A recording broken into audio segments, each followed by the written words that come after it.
right. Yeah, you should have seen me the other night as well. I misplaced the... For everybody out there on the stream, we are restreaming now. I apologize. Give the old DM a few minutes to get things all booted back up. I got to get all my essentials kind of started up here so that I at least have a game to go by, and then I'll be out on Forge in just a second. Do appreciate you guys hanging out with us, as the DM was completely stupid and didn't realize he had his Discord on push to talk, but that's okay.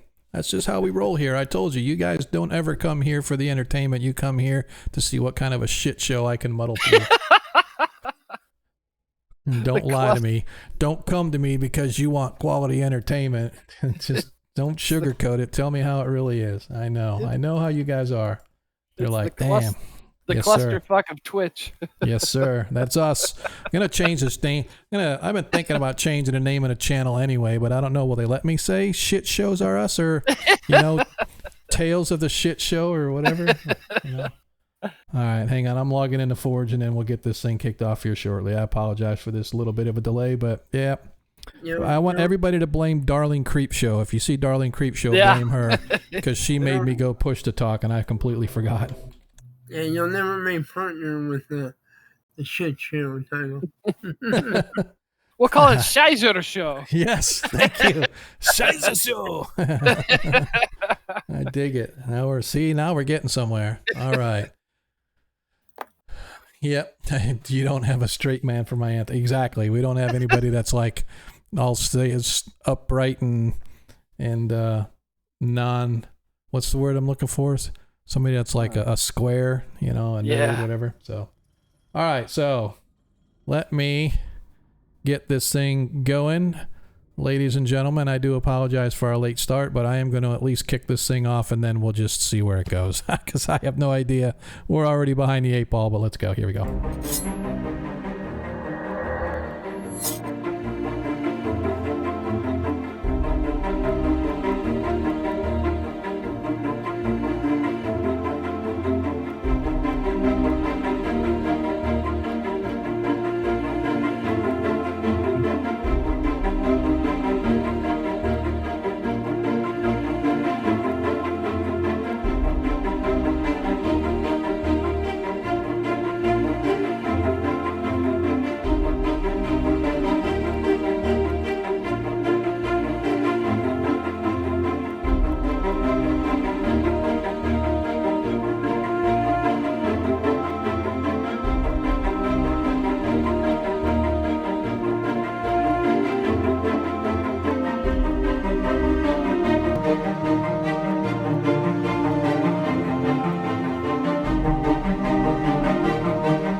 Am I here?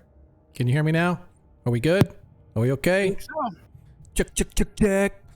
Check, check, check, check.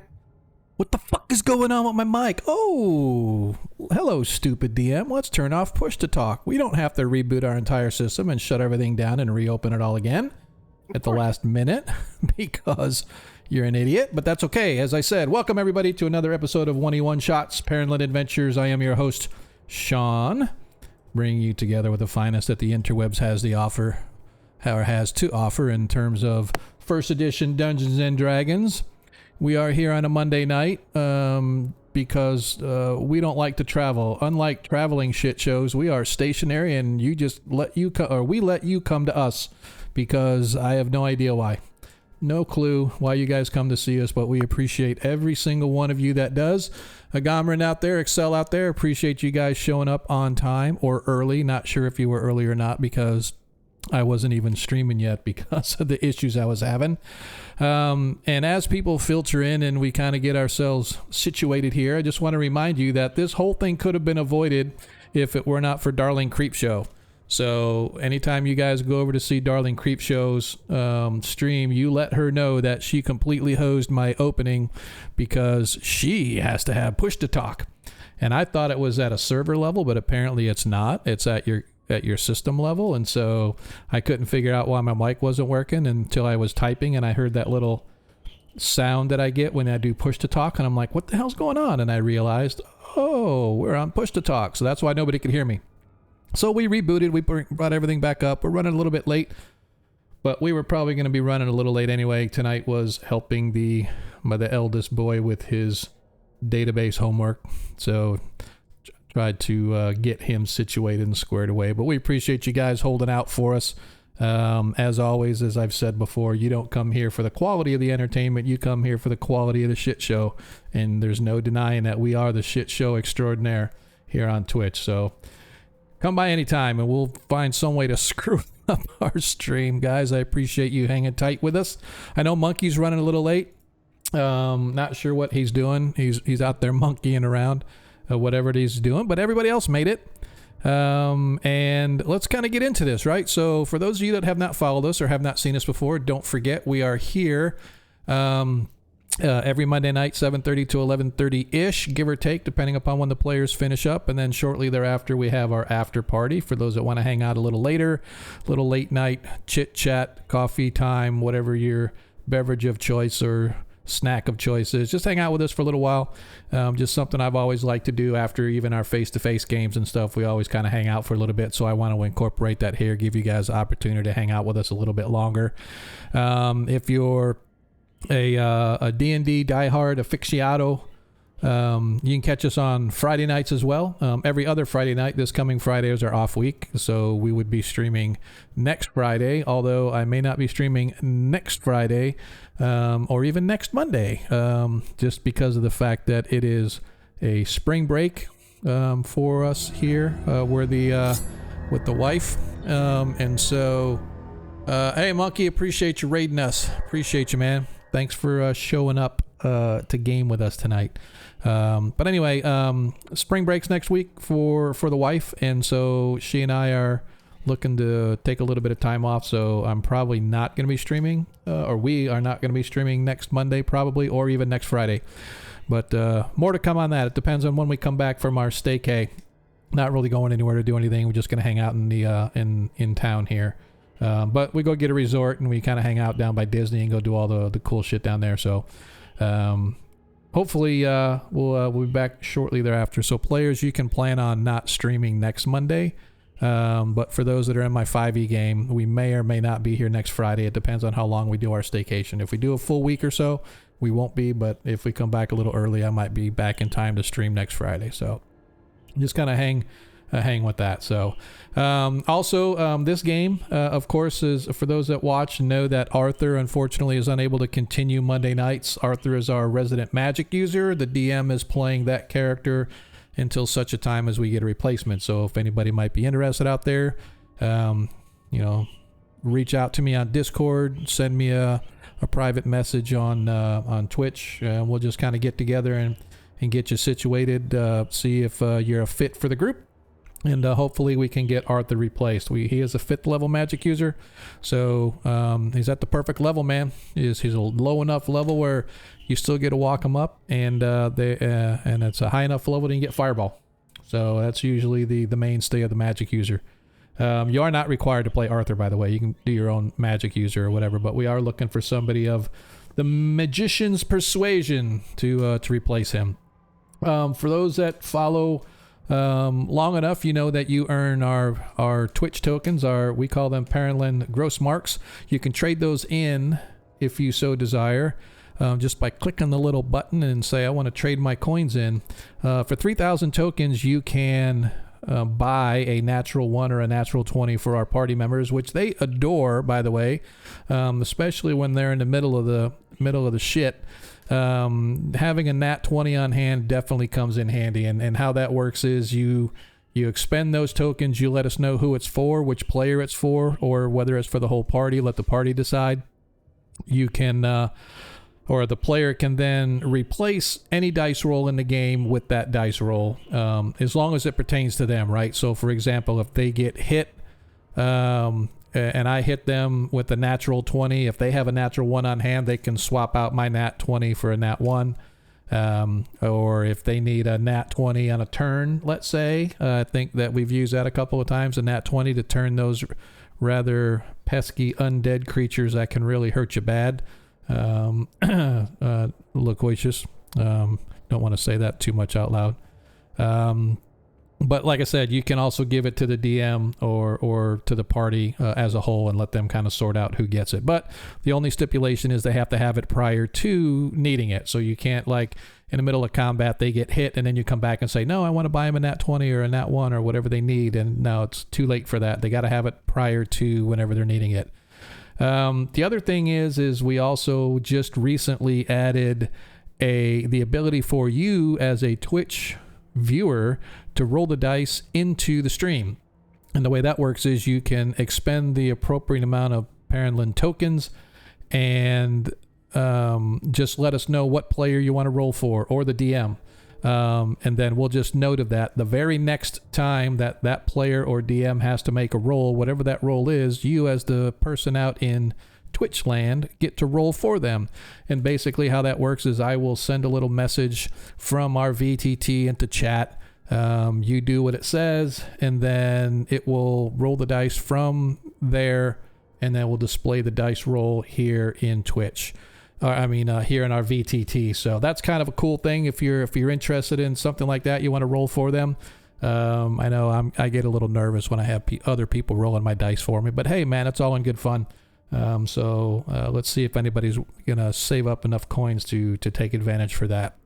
If you haven't followed us, obviously, and here's all the sort of the little small fine print. If you hadn't followed us, please do so. We're trying to bump up our numbers. I think we're at like 153, 154 now. If you're really feeling generous, I encourage you to subscribe, hit that little notification bell thingy or whatever they have on here on Twitch so that you can get notified whenever we go live. You can also follow us on Twitter. Every time we go live, I send out a tweet. Sometimes during the stream, I'll hit the little send a tweet button to remind people that we are live. But yeah, so just kind of follow us, let us know when we're live, and catch our shows. And if not, obviously, you can come back here and watch it on the VOD. If it's too late, now we can only, as affiliates, we can only keep like 2 weeks worth of video. So after 2 weeks, they disappear. However, I do send everything over to our YouTube channel. So !socials will show you the links to our Twitter, I believe, and our YouTube channel. So you can go check that out. So I encourage you to do that. Last but not least, if you're not one of those people who is comfortable with subscribing or a recurring subscription, that's totally fine. We get it. Especially in today's, a month's worth of subscription can get you a gallon of gas, which is, you got to make that choice. Do you want to get a gallon of gas or watch us on Twitch for a month, or support us for a month, I should say. You can watch us for free, obviously. But we do have a tip jar. So if you go to our main page, hit the About link in our Twitch page, you can see the tip jar, and you can just donate directly to the stream, right? No recurring, no nothing. I think the minimum tip is like $2 or something like that. Not sure.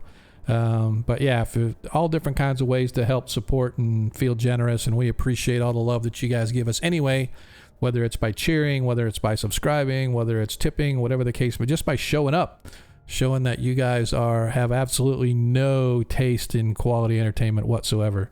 But we appreciate it, right? So that means we must be doing something to capture your attention enough to keep you coming back. So with that said, let's get into tonight's. Let's talk what happened last. As the party completed their excavation or their exploration of the sea caves beneath the port town of Highport. Now, Highport, for those that are unaware, is rather heavy in the slave trade. It was a former human town that was overrun by the humanoid armies.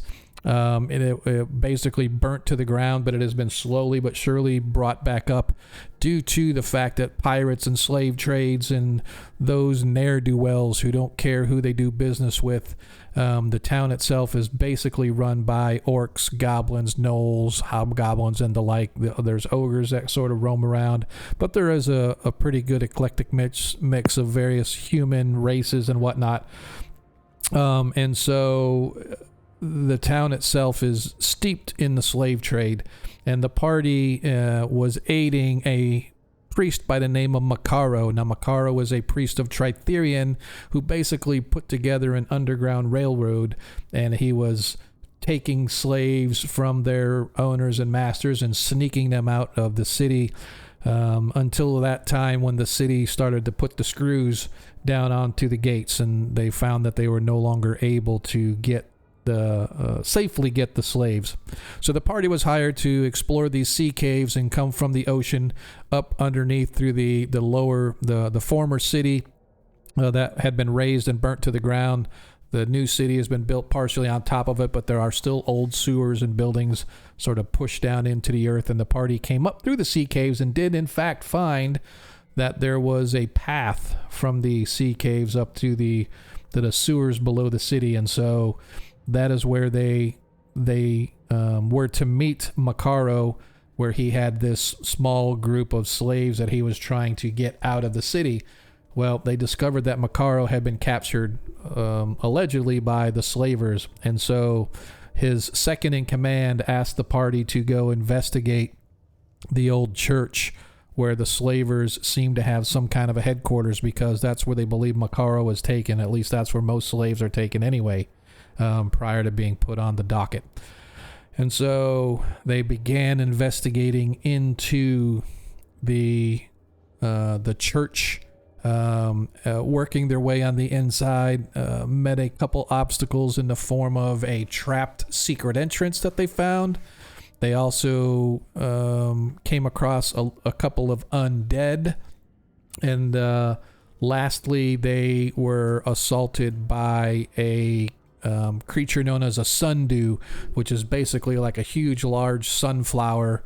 For those that have ever seen, oh my gosh, what was the name of that TV or that movie with the Rick Moranis with the giant Feed Me Seymour? He had the giant plant that used to eat people, whatever. I forget the name of the movie, but it's one of those, right? And this big, huge, giant sundew with all these sticky fronds and tentacles attacked the party, but they managed to overcome it, and they got some good treasure out of that. So, let's see. Varus was given a nat 1 and Zadkiel a nat 20 by a Gomran. Look at there.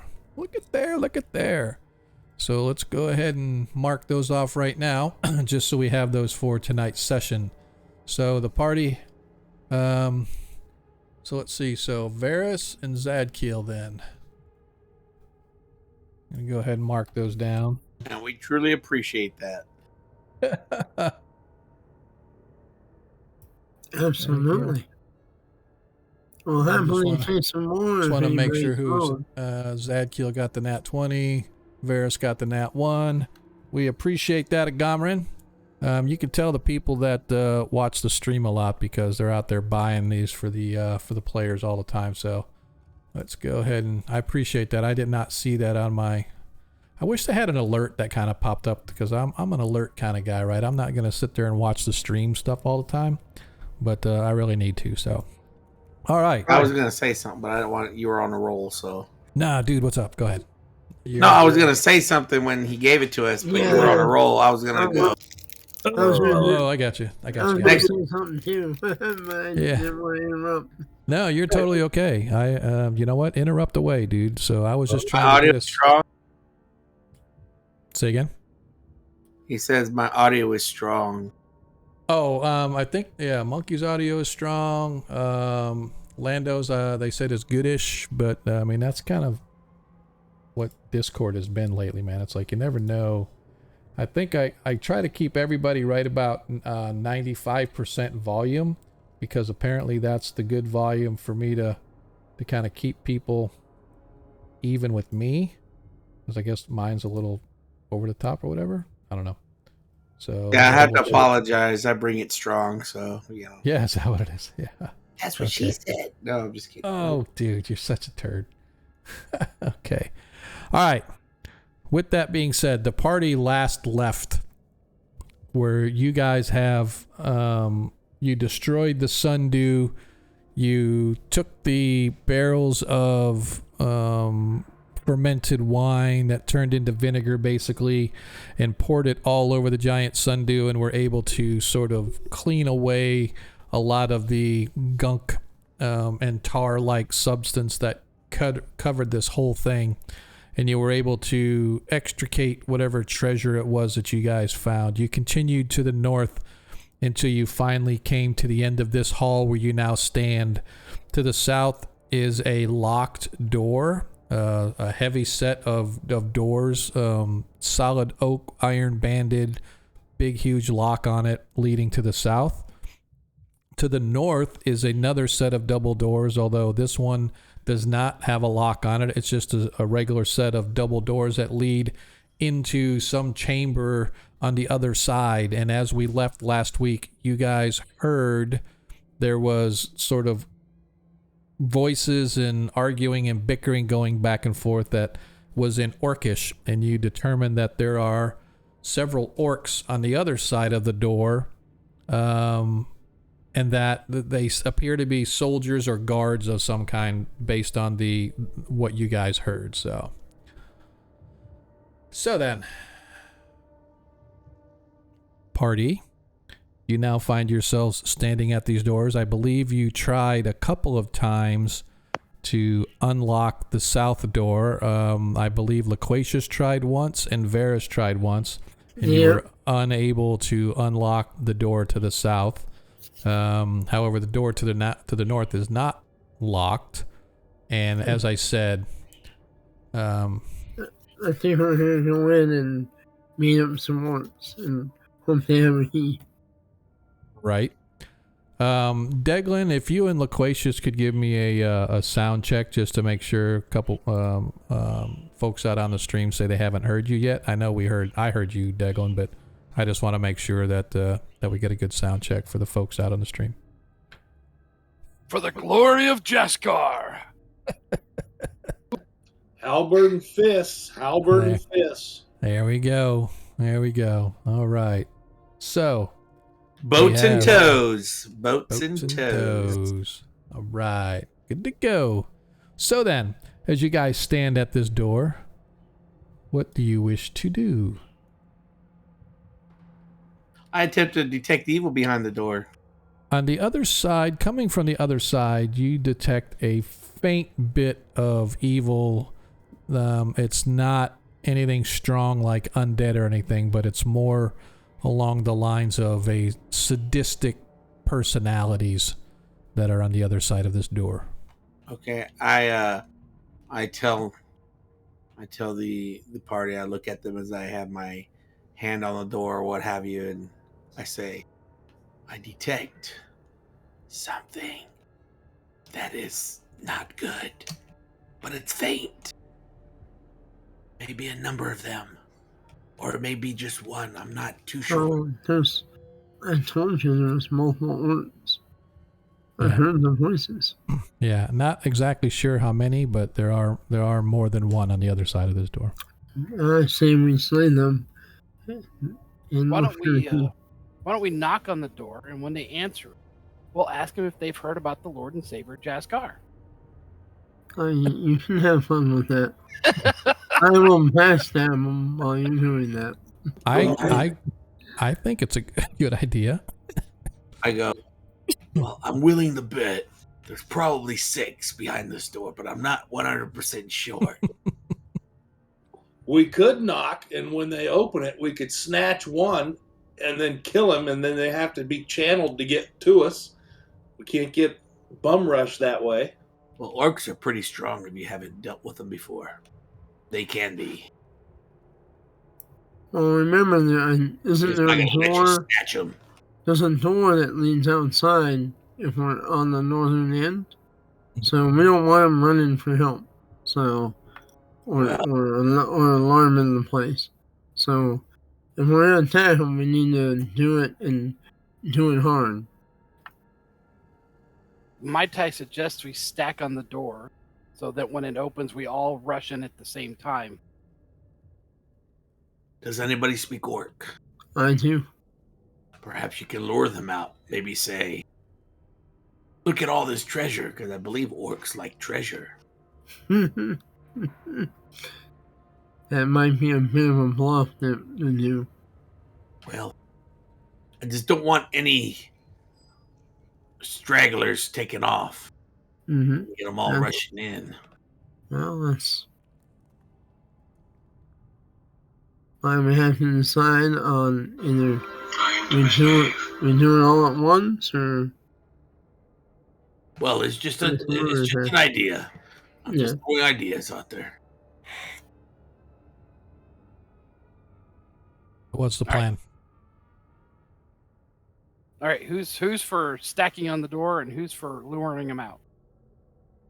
I'm good for either, but I think stacking on the door is probably more effective. All right, that's mine. Because if they're guarding, they know what's out here already. Or we can try to communicate. My only concern is Arthur and I are very hittable. And so I would prefer that you three that have better armor classes might bum rush in there, and then Arthur and I might hang back and pick dudes off with other means. This is a very good plan. And that's fine. That way you can prevent them from trying to get through this door. All right. This is true. Yeah. Me and the paladin will go in first, and we'll hit the whoever's furthest in the back of the room. Then you guys take out the ones that are closest.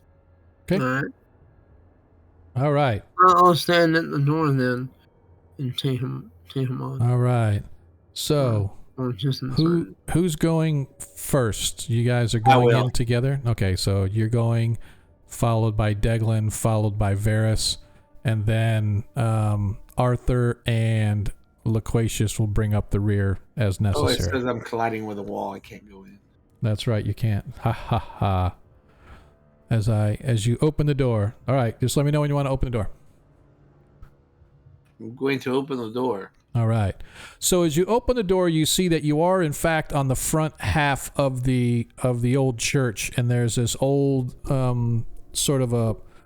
it's built into the front of the church, but it's actually a separate building, the stonecutters type of a shed.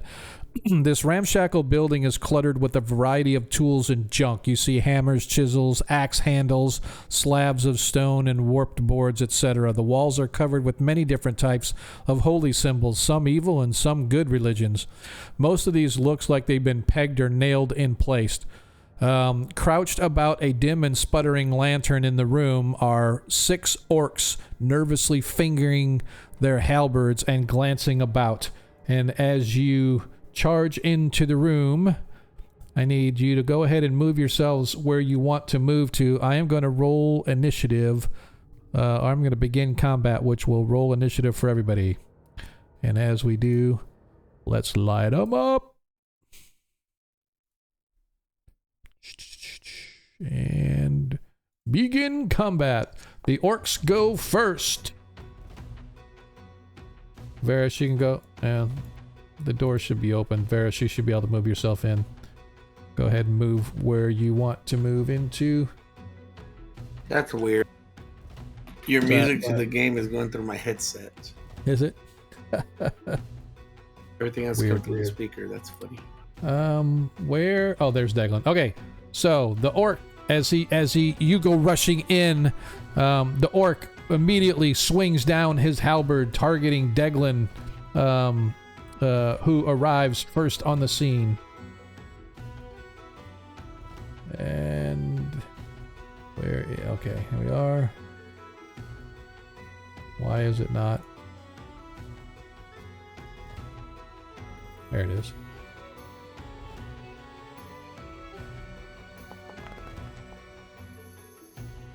(15) Attack misses. Your armor class is like -13 or 15 or whatever, right? Something like that. Yeah. As you go in and you manage to, you slip past the first couple of orcs who are like in shock and surprise as they see you sort of. I'm sorry, I gotta get rid of this. This music is more like, hey, let's go dancing around the. Let's go dance around the Aladdin and his castle. As you go rushing past the first two orcs inside the door, you squeezed past as the one has just enough time to bring his halberd down. It slams onto your shield, but you knock it away easily, deflecting the blow. As the next orc sees the paladin come rushing in, so he targets Zadkiel. I have a -2. So yep, he needs to get a 19 to hit you as well. So actually a 20, I think. Actually, let me. I think he needs a 22 or 21. 20 always hits. I don't care if they need a 25 to hit you. A natural 20 will always hit. Now, a soft 20 may not, but a natural 20 always does. I want to double check. What's your armor class? -2? Yes, sir. And orcs are 1d, so... And if it's evil. Yeah, they need a 20. Yep. So they would have to roll in that, or they'd have to roll a 20 to hit you, so... yeah, so a nat 20 probably be it, because they... technically, I guess, are they considered... I don't ever consider creatures like this necessarily evil. When I consider evil creatures against a paladin, I always consider those creatures that are associated with the negative plane, that are sort of touched like that, so, or like evil clerics, etc., etc. Not so much the orcs and stuff like that. So, but anyway, doesn't matter. I've lost everything inside Forge. I can't see anybody. Hit it with a hammer. Yeah, I recycled a couple times here. I refreshed, but I'm gonna log out again. Can you see now? I kind of put the. No, I see no characters, no bad guys. I see the room, but I don't see. Really? Yeah. His miniature is missing. He's missing on my screen. Oh, that's why I made him invisible. Sorry, dude. My bad. I'll take invisibility. That's fine. My bad. I accidentally made him invisible. So, see, I told you, man. We don't stop at just the shit show to start it. We go shit show full bore all the way through the game. So stand by for heavy rolls. Here we go. As the next orc, seeing you guys sort of step in, does not yet see Loquacious come in. He sees the cleric come in, so he goes and he attacks Deglin as well. Ooh, that's almost a hit. Not. There's an 11. Wildly misses. This is gonna be like over so fast it's not even funny. And two more as this orc comes, as he sees and he targets Varus. Varus, your armor class is 3. 3? Okay, they need like a 15 or something. Pretty sure a 6 misses. Yeah. As he misses as well. And last but not least, the final orc swings at Deglin as well. Deglin has 3 on him right now. An 8. It's almost as good as the 11. Not quite. Zadkiel, you're up. Oops. Zadkiel, you're up. All right. You have 2 orcs, one in front of you, one behind you. Yeah, initially I wanted to charge that furthest one on the corner. I don't know if I'm able to or not, but that's what yes, yes, you can. Okay, yeah, if you do the charge, then you get a +2 on your attack. Ooh, I didn't know that. Okay. Yeah, charging. Their armor class is 6, by the way. Oh man, I need a freaking 10. Yep, you need a 10. All right, trying to find the dicing. Oh, they're there. Here I go.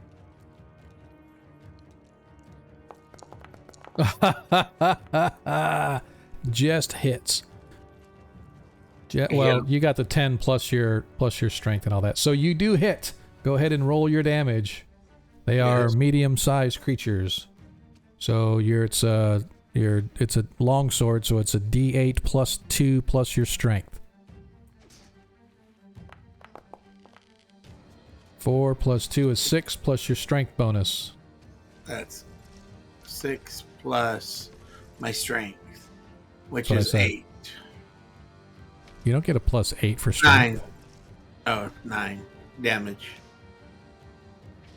Wait, so you get a plus 3. Okay, gotcha. So a total of a 9 damage as you come charging in, bringing your magical wooden sword down on top of the orc, crashing through his halberd as he tries to keep you at bay. You crash through it and impale him like right through his chest. His eyes go wide as the blood sort of spurts out of his mouth. He shudders for a second, and then you watch the light slowly fade from his eyes as he falls off of your blade. Oh, this man. orc is no longer eligible for combat. Wow. Deglin, you are up. Okay. You are surrounded by 3 orcs. And now you're targeting yourself for some reason. I'm trying to learn how to. There it is. All right. Yay! Everybody clap. We're going to clap for Deglin. Deglin figured out how to target. Can you hear me clapping? Can you see me That's clapping? impossible. I'm clapping for you. Yay! Nice job. Nice job. I'm imagining what's the character on The Simpsons? Alf Wiggum. Yeah. See, Agamrad's out there clapping. See? Everybody's clapping for you. Go ahead. Nice. 19 hits. Holy crap. Oh, yeah. Yeah, 14 points of damage. As the orcs, as he, like I said, he swung his halberd down on you, and you easily deflected away with your shield as the other 2 orcs come up from your sides, and you manage to defend them off as well, bringing your hammer to bear, swinging down, catching the orc right in the side of the head as Jaskar has the additional magic of Jaskar flowing through you, through the belt, into your arms as the side of his head just collapses into a pulpy mess, and the orc drops to the floor, dead, no longer eligible for combat. Varys, you have 3 orcs that you potentially could attack. There's one immediately to your left. There's one to your right that's engaged with Deglin, and there's another one just beyond the one you're confronted by, and he is confronting Zadkiel. So you have Can I backstab this one? yes, you can absolutely try to backstab them. Oh wait, take it back though. If you move over there, the orc that you're engaged with does get an opportunity attack on you. As Yeah, you I just moved in here. I wasn't trying to be engaged with him. Oh, okay, Well, I got you. That's fine. That's fine. If you wanted to move in there to engage the other one instead of moving where you did, I'm fine with that. Yeah, because I just moved in so I wouldn't lock in the door. Okay. So that'll be what's 6 with the backstab. 15, I believe that hits armor Yeah, class it 6. is. Yeah, we need 13. Okay, So- perfect. Yep. So that's gonna be triple damage. That Yes. is 3 8.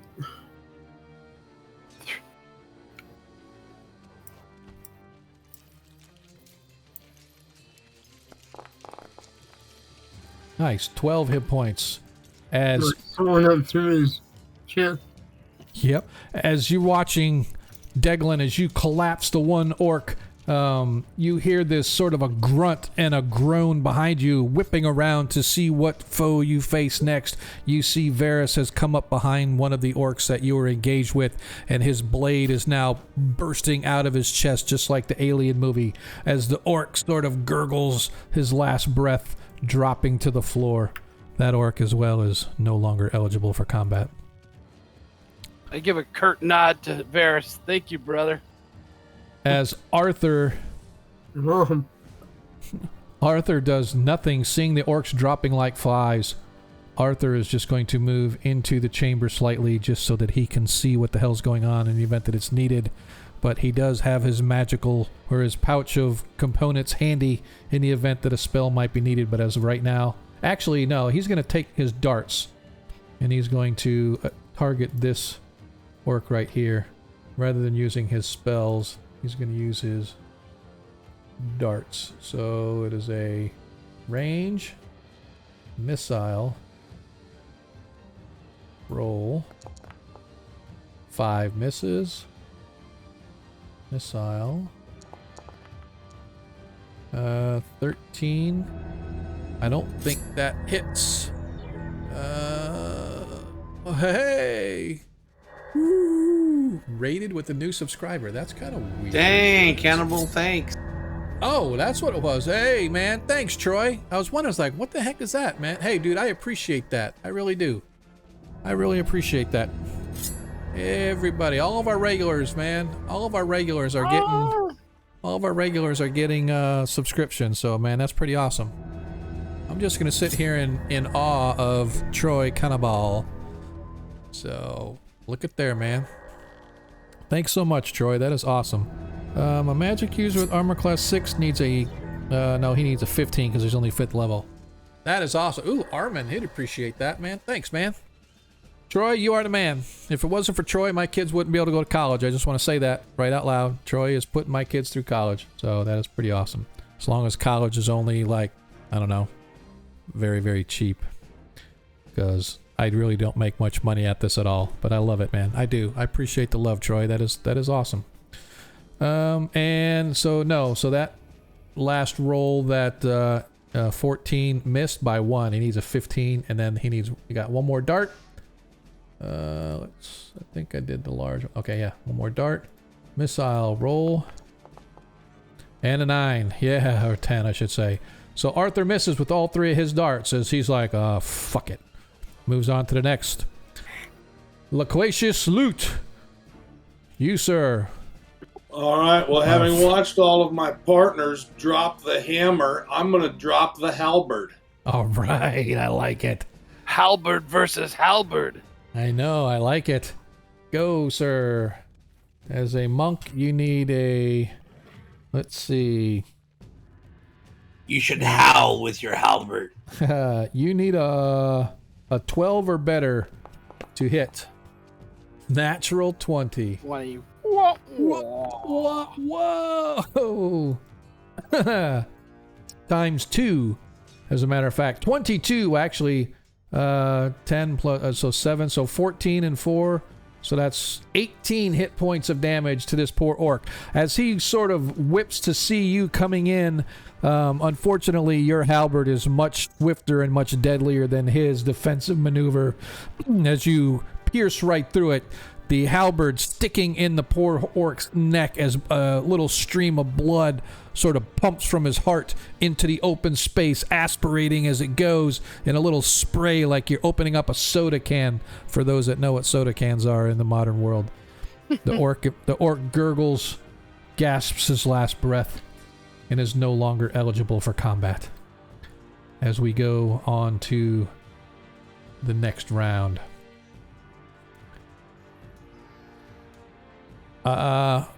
State of actions. So Arthur is just going to wait with his darts. Deglin, action. I will be targeting that orc right to my southern, eastern. With your hammer. Yep. Varys. Actions. I'm gonna backstab or stab this one and sprint and tackle him if he doesn't end him. Okay. Loquacious. I am going to use the halberd on that one to my left. Okay, so that would be the one up there by Zadkiel, right? Because the one to your left you just killed. Okay, just want to make sure. And Zadkiel, actions, and no, you do not have a Vorpal Blade or a Holy Avenger yet, so you can't use that.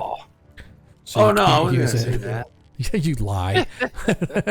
Oh. That's becoming a running theme in this game. So No, I don't even have those yet. But I'll just use my sword of sharpness.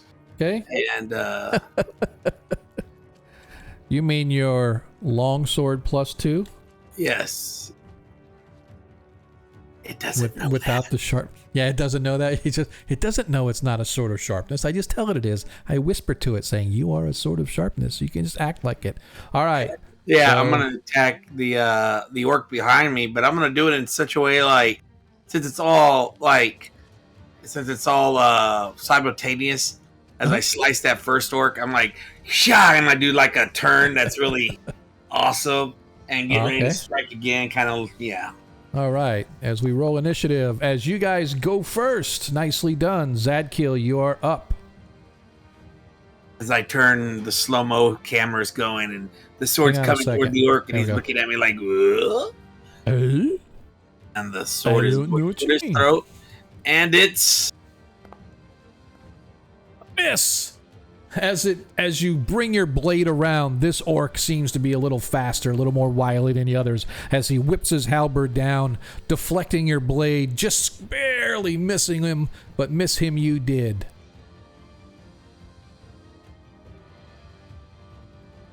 I think a 2. 2 is a miss. All right. Any movement or anything after that? no. I'm just like no. after this. Deglin, it's hammer time. Hey, Began, thanks for showing up. Lord Kusumba, appreciate it, man. Got all the big names coming out. Got Cannibal out here. We got a Gomerin out there. We got Lord Kusumba out there. All we need now is Darling Creepshow to make an appearance so we can tell her how much we appreciate her fucking up the start of this stream. That's my story and I'm sticking to it. Go ahead, Deglin. Sorry, didn't mean to interrupt your combat. Oh, that hits because a 9, yep, 13 hits. Or a 12. Wait, let me double check a 12. A 12 should hit. You are a cleric of high level. Against armor. Yep, you needed a 12. Nicely done. As your hammer just off its vacation on the side of the skull of the orc before it, you whip around, bringing your hammer back the other way, catching the other orc. As it sees its partner drop to the floor, impaled by Varys's blade, he sort of has this wild look like of surprise, and it distracts him just enough for your hammer to come over the top of his halberd, right into his snout face, crushing his nose into his brain as you watch his pulverized face sort of implode upon itself, and it drops to the floor. That orc as well is no longer eligible for combat. Ha ha! In your face. Literally, Varys, as you see, there is an orc with its back to you, engaged with Zadkiel. If you wish to attempt a backstab. I'd like to backstab him. Okie doke.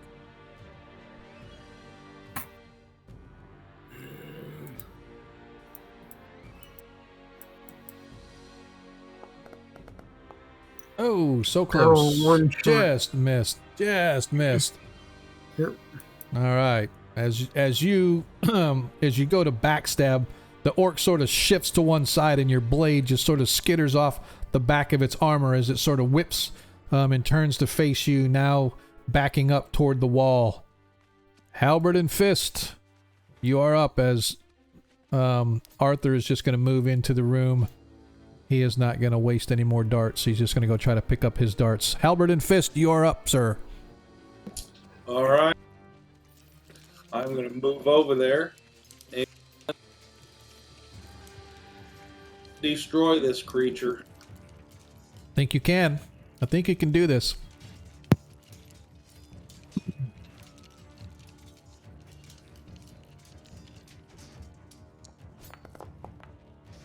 But not with a 2. Pretty sure a 3 is going to miss. You win some, you lose some. As you try to get over there, the orc surprised by the arrival of Varys and as a attempted backstab, as I said, sort of moves himself closer to the corner, trying to avoid, and it just causes you to be off on your halberd blow as your halberd sort of solidly slams into the wooden floor below, getting stuck slightly as you rip it back up. Little shards of wood go flying everywhere as the orc, now knowing that its last legs are probably at hand, wildly swings at the elf as he sees the paladin completely engaged in full armor, seeing a little bit softer target of Varys. Looks to attack Varys first, or I should say instead of trying to attack the paladin.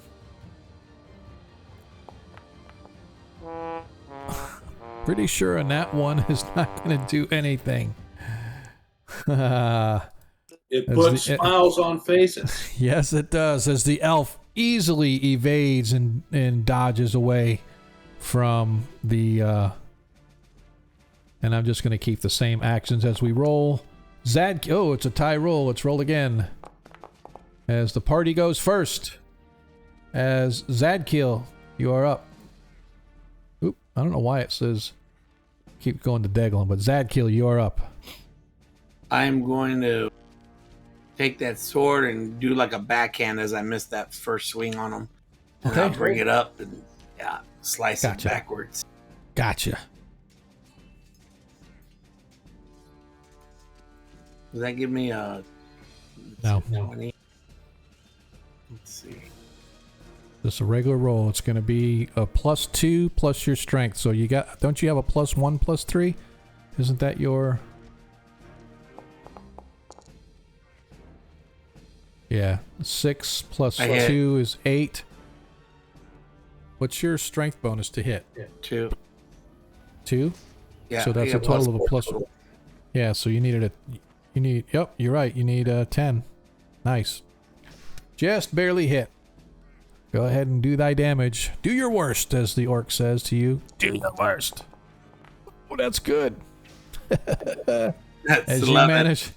you manage to... And his throat gets slit. Do your worst. As you manage to take it out, just like the rest of its friends, as you complete combat, leaving the 6 dead orcs on the floor around you.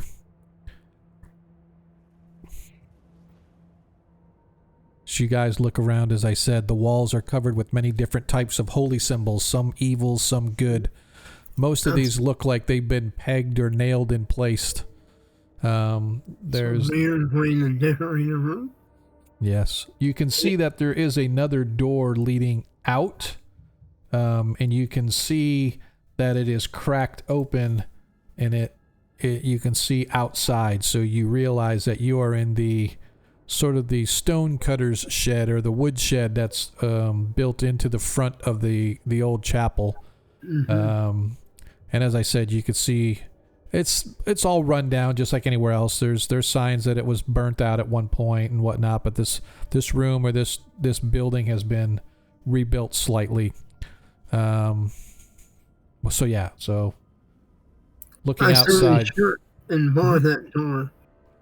Yeah, I just moved up there and closed it. Is there a way I can lock it? And if not, I'd like to check these orc bodies and see if they might have a key or anything on them. So, as you look around, you find that there are chains, and then that you can use those chains to sort of lock or padlock the door from this side. And one of the orcs that you search, in addition to coins that are in their pouches, you find one of them has a small set of keys on his hip. Also, do any of the holy symbols, or any of them silver? So you actually, each one of the orcs has a holy symbol of some kind that is made of silver. Ouch. Every one of them. The other ones that are hanging up are either wood or some metal of some kind, but doesn't appear to be any precious metals. Okay. So 6 holy symbols? Yes, So- 6 holy symbols dedicated to some deity. Not sure if you would know who that deity is, but you do find hanging on the wall a small symbol carved out of stone to the god of Jaskar. Oh, really? Oh, Yes. I snagged that. Okay, and it is made of stone. I will take that. It's like I will, somebody spent a lot of time sort of chiseling at it and making it pretty nice, as a matter of fact. I'll grab the that golden holy symbol of Saint Cuthbert off the wall. So there is no golden holy symbol, but there is several symbols, both wood and metallic, but not, like I said, not like maybe made of iron or whatever the case may be, but no precious metal. Okay. The only precious metal ones you guys found were the holy symbols about the necks of the orcs.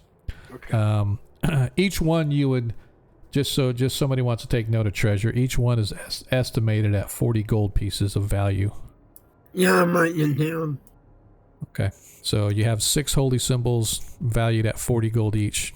And how many coins do we find? Each orc has 5 gold pieces in a pouch. Hey, when you say holy symbol, Okay. Go Do ahead, any of Zach, those yeah. halberds look finer than mine?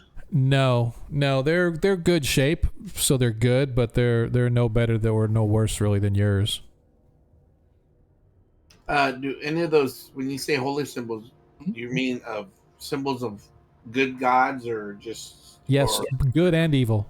There's an eclectic mix of all right, man.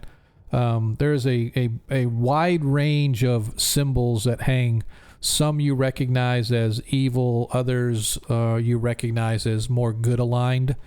But that includes Saint Cuthbert. That includes the sun god Pelor. You see some that you recognize as direct opposites of yours. For example, Hextor, who is an evil deity. Erethnirl, you see, who is another evil deity. You just see this a wide range of holy symbols, but you do find some that are Saint Cuthbert, but not precious metal. There's just like some All right. wooden, some metal, etc. I'm gonna go be like, excuse me, gentlemen, and I grab and I go, I'm going to take these, and I grab the ones of Saint Cuthbert, and Okay. inadvertently, I'm also going to drop the ones that I feel are evil ones that are opposite him, Saint Cuthbert, Okay. and I'm gonna drop them on the floor. Okay. And So you just find like, ugh. you find 9 holy symbols, 3 of them wood, 6 of them metal, dedicated to Saint Cuthbert. Okay. 3 wood. Hey, no problem, Bacon. You say 3 And- wood, 8 metal. No, 3 and 6. 3 3 and wood, 6 metal. Yep. Yeah. So Bacon, Grey League's really good, man. They do some awesome videos on Greyhawk content, man. So I highly recommend you guys. Yes, you. As a matter of fact, you do see some dedicated to your elven deity. I will take at least one of them. Okay, they're actually. Might help with the Although there undead are issue. although there are a whole bunch of symbols and mixed match, and some of them looked old and scratched on and marked, so you can't really tell if it's really what you're thinking. But 3 you definitely find are dedicated to the elven god, and all of those are made of wood, so they look druidic in fashion to you. Looks like a druid's holy symbol. Whether that means anything or not, no, but. Are there any for Tritherian? Yes, as I said, there is just so many different symbols up there that, you know, for the not every single deity in the planet, but especially like Tritherian. Tritherian is a well-known god in this region, so it would stand to reason that and one thing you note as you guys are all taking these symbols off the wall and stuff, you notice that a lot of them have dark stains on them. They were taking off dead people. I was going to mention Zetka was going to go. Friends, I have a bad feeling. I think these are from victims that were once Probably. here. And these 9 will be avenged. I wouldn't doubt it that they're either from slaves or the dead. So, Right. yeah. Grab one of the nicest ones for Tritherian, because if you find Makaro, he'll probably want the holy symbol for himself. Okay. That's cool. Absolutely. You can just go ahead and note that you have a symbol to Tritherian just in case you stumble across Makaro still alive. Yeah. And don't forget, folks, for those out there watching, if you want to roll the dice for our players, you can trade in your Perrenland tokens for the opportunity to roll dice for the players. Just have to tell us what player you're going to roll for, turn in the coins, let us know. I'll annotate it, and the next time that player has to roll dice for anything, you, the person out in the Twitch channel, can actually run the script I send you, and it will roll the dice on the VTT here for you. Because that's just how we roll here, because we don't like Zadkiel killing things. We'd like other people to kill things in his honor. So feel free to take over every Zadkiel roll that we have tonight. I'm sorry, I meant not just Zadkiel, but, Loquacious or Deglin, but mostly Zadkiel. Mostly. Mostly Zadkiel. So yeah, it's just a new thing we're trying. I think it's kind of an interesting thing. You can... Woo! Thanks, Troy! Ha ha ha! Troy loves me. He doesn't like you guys. Wah wah wah. DM got a 20. Ha ha ha. Appreciate that, brother. I really do. That's awesome, man. So there is no better supporter of the Greyhawk content than Cannibal. So if you guys ever get an opportunity to hang out with him over on the Canifire Discord, you need to do so, because he's got some good shit going on, man. So actually, let's do this. I am going to, just because I didn't get a chance to play. Why is this? All right, now I'm mad. There we go. It's like, why isn't it working? My stream deck's not working. Who broke my stream deck? And we go back. There he is. We're going to shout out Troy. Look at there, right in the middle of the VTT, a big icon of Cannibal. Thanks again, Troy, man. You show us love, we show you love right back. So you guys search the orcs. As I said, each one has some gold on them. Each one has a silver holy symbol. They're all the same. Not really sure what it is, but it's probably some orcish god. So who those orcish gods are, you might be familiar with, but you may not know exactly who the deity is, but you're able to determine that it is probably not of good alignment, this deity that they belong to, but at the same time it's not like one that you're familiar with. So the door itself is... Yeah, the door is now barred, or at least chained. You guys do have a set of keys that you found on one of the orcs. Yeah, let's go see if they work on that door. Okay, let's do that. As a matter of fact, it does. As you move down and you unlock. I don't know who wants to unlock it. Who wants to move down there to unlock it? I like it. Alright, so I have to... There's something that's not working here, and I don't know why. Arthur cast his light spell, but it's not lighting up anywhere, so I'll try to figure that out over the break. I'm not going to worry about it right now, so we can see on the VTT. So you get to the door, and you search through, and eventually one of the keys fits into the padlock, and you open it up. On the other side of it is for lack of a better term, a large, overgrown, like 2-story atrium or something. The open area here was obviously once a cemetery for the temple compound. Now you can see it is overgrown with weeds, gnarled bushes, dying trees. Stone markers and small crypts can be seen at some points through the overgrowth. Paths twist through the cemetery and some show signs of recent use. Everything seems gray in color here. The grass is a gray-green, the soil's a dusty gray, the stone markers brown and gray. There's this feeling of oppression that hangs over the entire place as you sort of look in. Well, you may want to bless this place, Declan. I'm going to look for traps and step in. Okay, go ahead and give me your... Let's also shut that door to the other. Okay, got it shut. So what is your find traps? It's like 50 something. Yeah, 50. Yeah, no, there's no. You find no traps as you step into the cemetery area.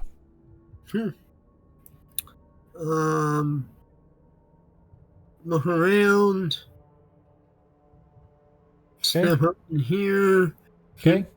Who's gonna follow him? Or are you guys just gonna wait for him? There's a door over here. Might be able to. Just a second. Just a second here as we move everybody in. Okay. So you move in, and as you move in, as I said, this oppressive feeling just sort of washes over you guys as you step into this, like I said, what was once a graveyard. These brownish gray leafless trees sort of rising up in the corners, the weeds and brambles and stuff sort of. It's weird that to see something like this on the inside, although it is open to the sky above where the ceilings have long since collapsed.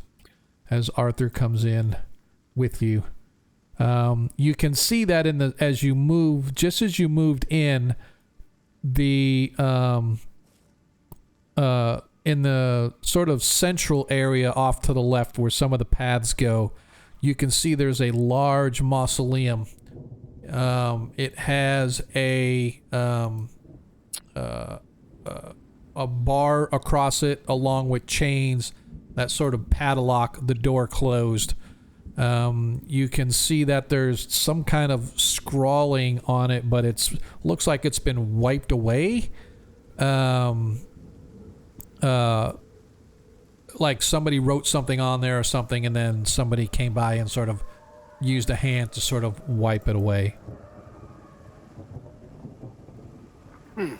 Maybe we should go take a look. We have no idea when the slaves are, so. Or prisoners. So. Okay. You gonna continue on in? Yeah, I'm gonna keep looking for, keep an eye out and step up to here. Doing more traps looking, or just sort of keeping an eye looking while you move? A little of both. Okay, go ahead and roll a check for me. Yep. Okay. Wait, party. I'm gonna detect evil. Okay. You detect a faint bit of evil kind of surrounding the whole place. Not necessarily anything focused or super strong, but there is an unholy feeling to this entire area. I feel this place. So that's with evil. Watch your back. Yep. So that set of keys. Is there more than one key on it? Yeah, there was a small set of keys, yeah. Oh, right. I think I want to check to see if any of them fit. Okay. The locks here. Okay. Go ahead and... I'm going to wait for the party to move up, though. I don't want to... Yeah, go ahead. We're right behind you. Yeah. Right behind you, dude. Way back here. Out of the blast zone. Looking around this area for traps.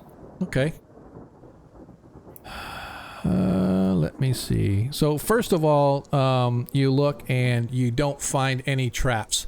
But as soon as you start to sort of step into the grass, Varys, suddenly the grass begins to intertwine around your legs. It sort of goes up to your shin, holding you fast, almost as if you stepped in a heavy concrete or into heavy, thick mud that has since dried, allowing you refusing to let you go. And as you try to lift your feet, it happens so fast that you're just like, and your feet are now sort of held fast by this tangleweed that's now wrapped around your boots and your shins.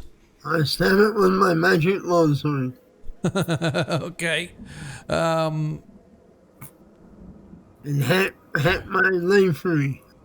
Okay, as soon as you hack through the weeds, more weeds come up and sort of, it's almost like they grow almost instantaneously, wrapping once again around your feet. You watch Deglin as you approach, and as soon as he steps in, he gets about halfway between the pathway and the door. And you just watch this grass and weeds and everything just sort of wrap up, holding him fast, as if it's not letting him get anywhere near the door.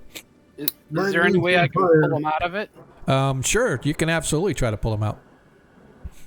Go ahead and give me a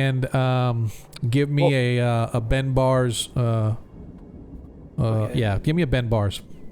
And yours is like 60% or something like that. Yeah, I gotta go look at it again. Strength. Okay. Yeah, Ben Bars lift gate. So it's percentile. Yeah. As you pull, what's your strength? What do you have a Ben Bars, Varys? Yeah, my strength is 14. So what would that Ben Bars be for you? 7%. 7%. So you had, what was your percentage, Deglin? 62? 60. 60, so the combining of your two is only a 67. So as you two struggle, unfortunately, you're unable to pull him free. Okay. What if I were to slam my hammer down on some of the bigger vines next to him? That would be totally up to you. I think a little oil and fire might be good once I'm free. Yeah, maybe. All right, go ahead and roll it to hit. Okay. It's armor class 10. Roll the 9 plus 3. Right, That's so that hits. Now go ahead and give me a open doors check, Varys, but double the chance. So if you have like a 2 and 6 or whatever, now it's a 4 and 6 or whatever your chance is. Yeah, mine's 1 and 2. So 1 and what? So 1 and 10. 2. 1 to 2. So, 1 to 2 on a die. What? 6. Die 6. Yeah. So now you get a 4 and 6 chance. So. All right.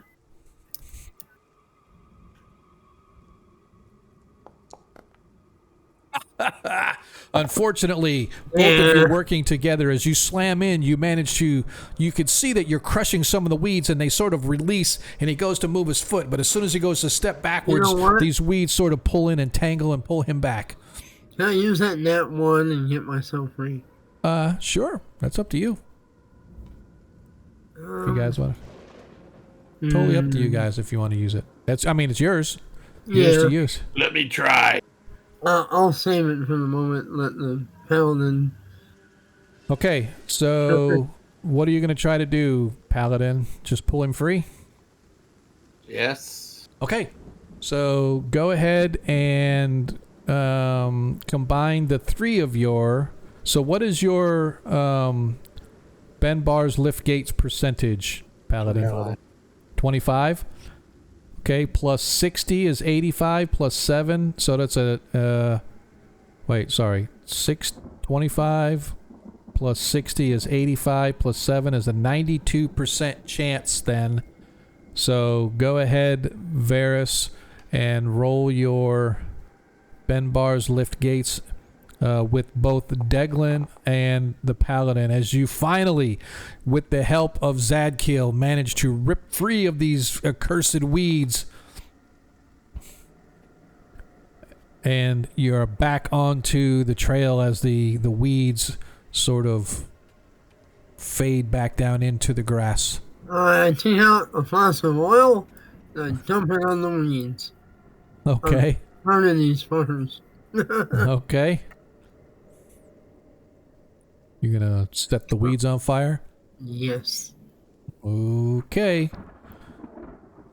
Let me... I wonder if I can do this. I wonder if I can...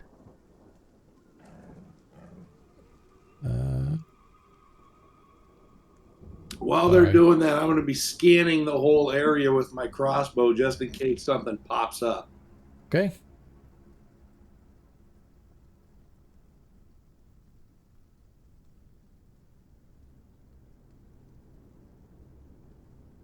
I'm touching a flask of oil. As you dump it, you watch as the grass begins to ignite. The dry, brittle, sort of gray-green goes up like a little tinder and starts to crackle and spread along the floor, moving its way off to your right.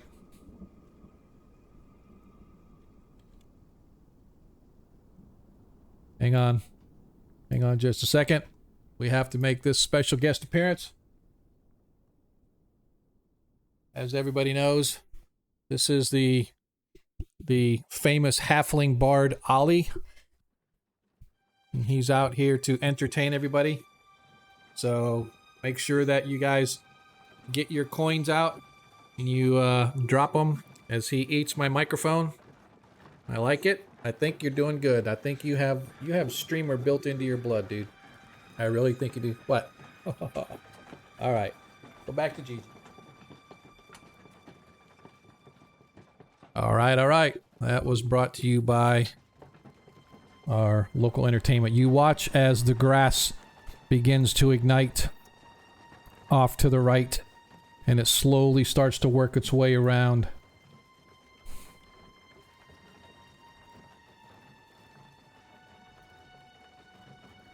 You see that it now starts to ignite off to your left as it begins to ignite some more. The wooden walls start to crackle slightly as the flames begin to spread. Oh, they're not stone walls? Well, there is wood and stone, right? So it's a lot of stone, but there's also there is wood paneling and whatnot that sort of go around it and whatnot. Alright, so once it clears the area by the door, Okay. I'll put it out. Okay. Because I don't want it to burn the whole place down. I just want to clear the area by the door. It takes a minute or 5, but eventually the smoke begins to clear. The flames clear, I should say, leaving a little bit of a smoky haze in this chamber as you look, and you can see now it is nothing but dirt.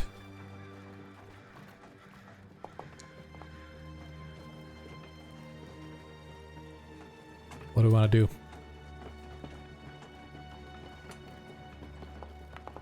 I want to examine the door and see if I can unlock it. Okay. Is there anybody else that could see further down through here? I can't see the far side of this room if there is an end to it. Anybody else? No. Unfortunately, you've got probably the best vision of where you're at, and you can see probably about 40 feet down. There is a little bit of a light being given off. Arthur has his light spell, but for some reason the light spell isn't working as expected, so I think if I just do this... I mean, I have a 60-foot range, but... Yeah. I'm going to do a little bit of a light here for him. Just for that. Oh my. That's a little no. Let's try to get this down a little bit in. Woohoo! That's a little better. As he casts a light spell, that sort of woof illuminates the area around you guys.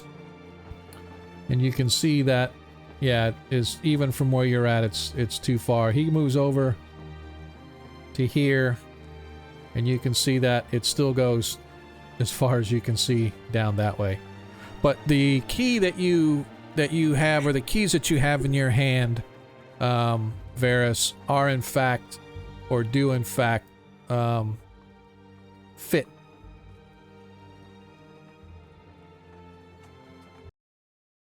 Why this thing is never doing what I want it to do. But the keys do fit into the lock that bars this door. Okay. Can I make out any of the writing? Or is it all- It looks to be in Orc, but it has long since been swiped away. So you don't know. You could see bits and pieces of maybe letters and whatnot, but what it actually said, you don't know. It's been a while, so. I'll unlock it and ask Zadkiel to come over here and sense for his evil, in case there's undead or something. Okay.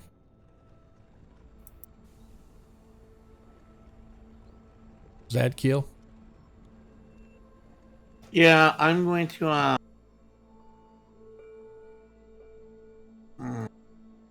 On the other side of this door, I'm gonna. you see that there is a staircase.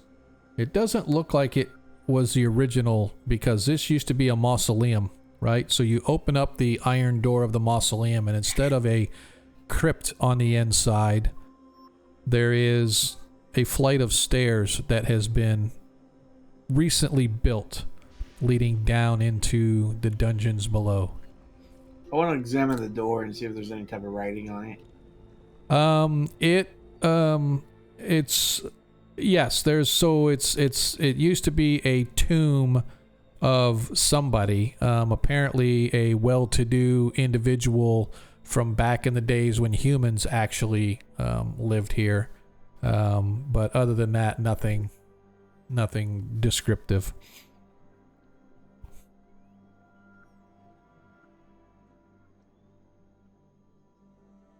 Okay.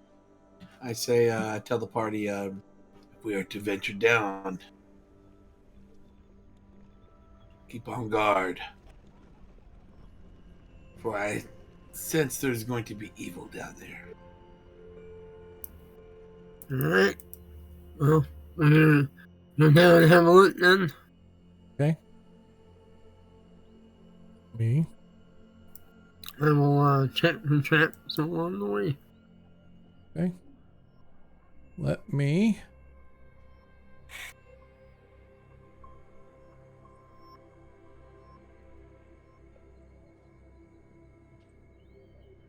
Give me uno momento, por favor.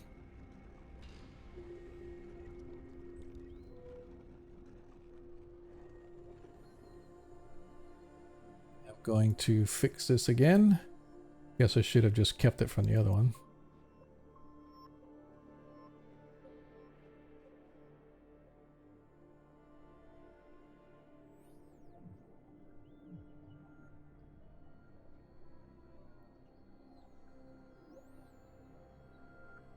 And dun, dun, dun. You guys slowly descend down into the dungeons below.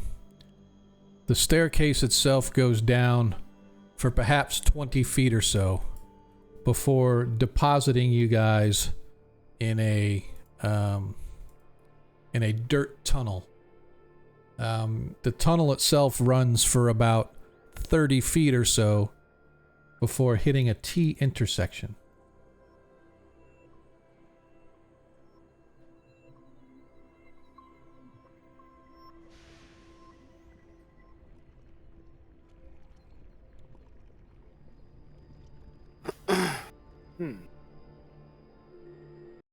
Well, I don't know if we're supposed to see it or not, but I certainly see something big just to the north of us. Hang on just a sec. I think. Why is my map is not letting me move? Hang on a sec. There we go. Yeah, I don't have any walls put on this, so yeah, unfortunately, you just need to go by with what you can see in the thing, because I wasn't about to sit here and try to draw all these cavern walls and stuff that would block your vision. So you can see that the tunnels go to your left and to your right. The tunnels themselves are fairly narrow and fairly short, maybe about, I don't know, 5 or 5 or 6 feet tall. And maybe what's that? Any tracks or signs? You can see that there is definitely signs of movement. You see not only regular footprints and whatnot, but also like scratches and marks along the wall and floor, as if something is either dragged or maybe I don't know, like heavy objects or whatever the case may be. Could be bodies, might be jewel food, right? Yep. Something like that. Yeah. Yep. So it really looks like an old-fashioned mine tunnel, because, like I said, the earth is hard packed. You can see every 5 feet or so there are wood beams sort of forming T's on the walls and ceiling. Most of the ceilings, like I said, are 6-7 feet tall, maybe 5 to 7 feet tall, give or take in there. And like I said, it's all hard packed earth as if it was dug out, and then sort of supported with these beams. All right. Before we proceed, I want to tie one of those wooden holy symbols around my neck. So I have it, one of the ones I took when I opened Thievery. Gotcha. And have that out just in case. Okay. And so north or south? I asked my party.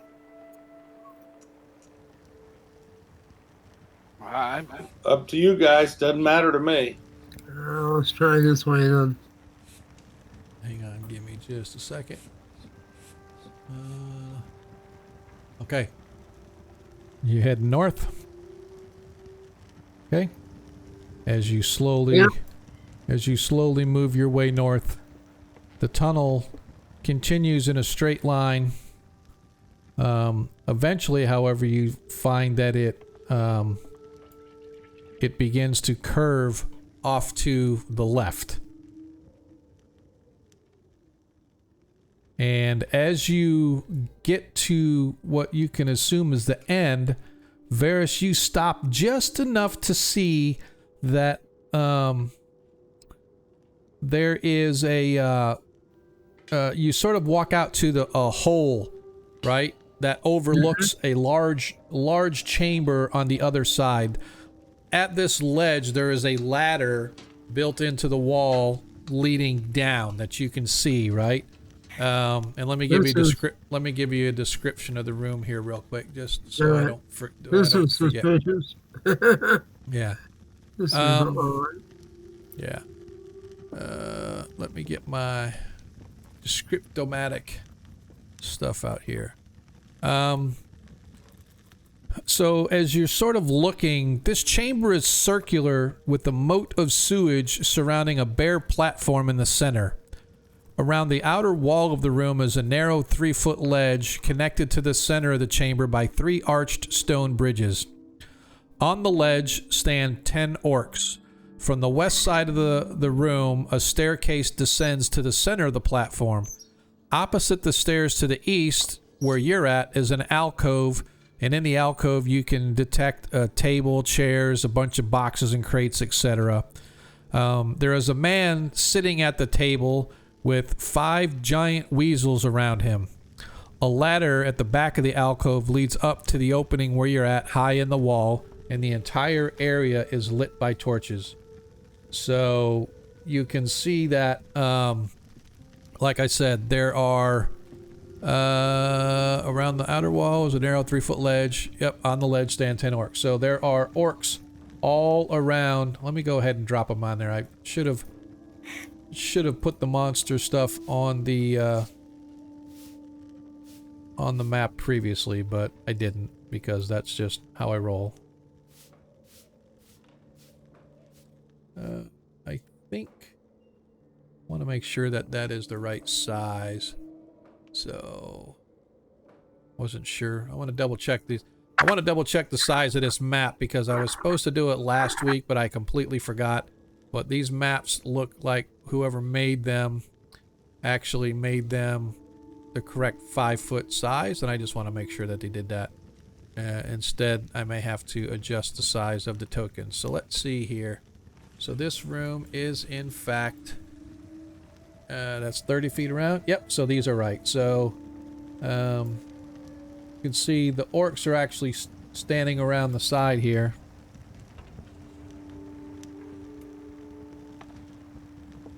They're not saying anything, are they? Like Ula Tech or anything like that? Wouldn't that be cool? I'm just gonna put a whole bunch of orcs on here.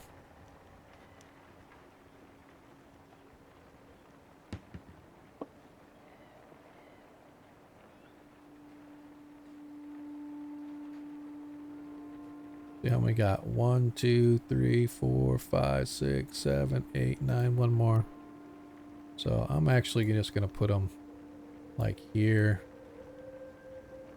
here.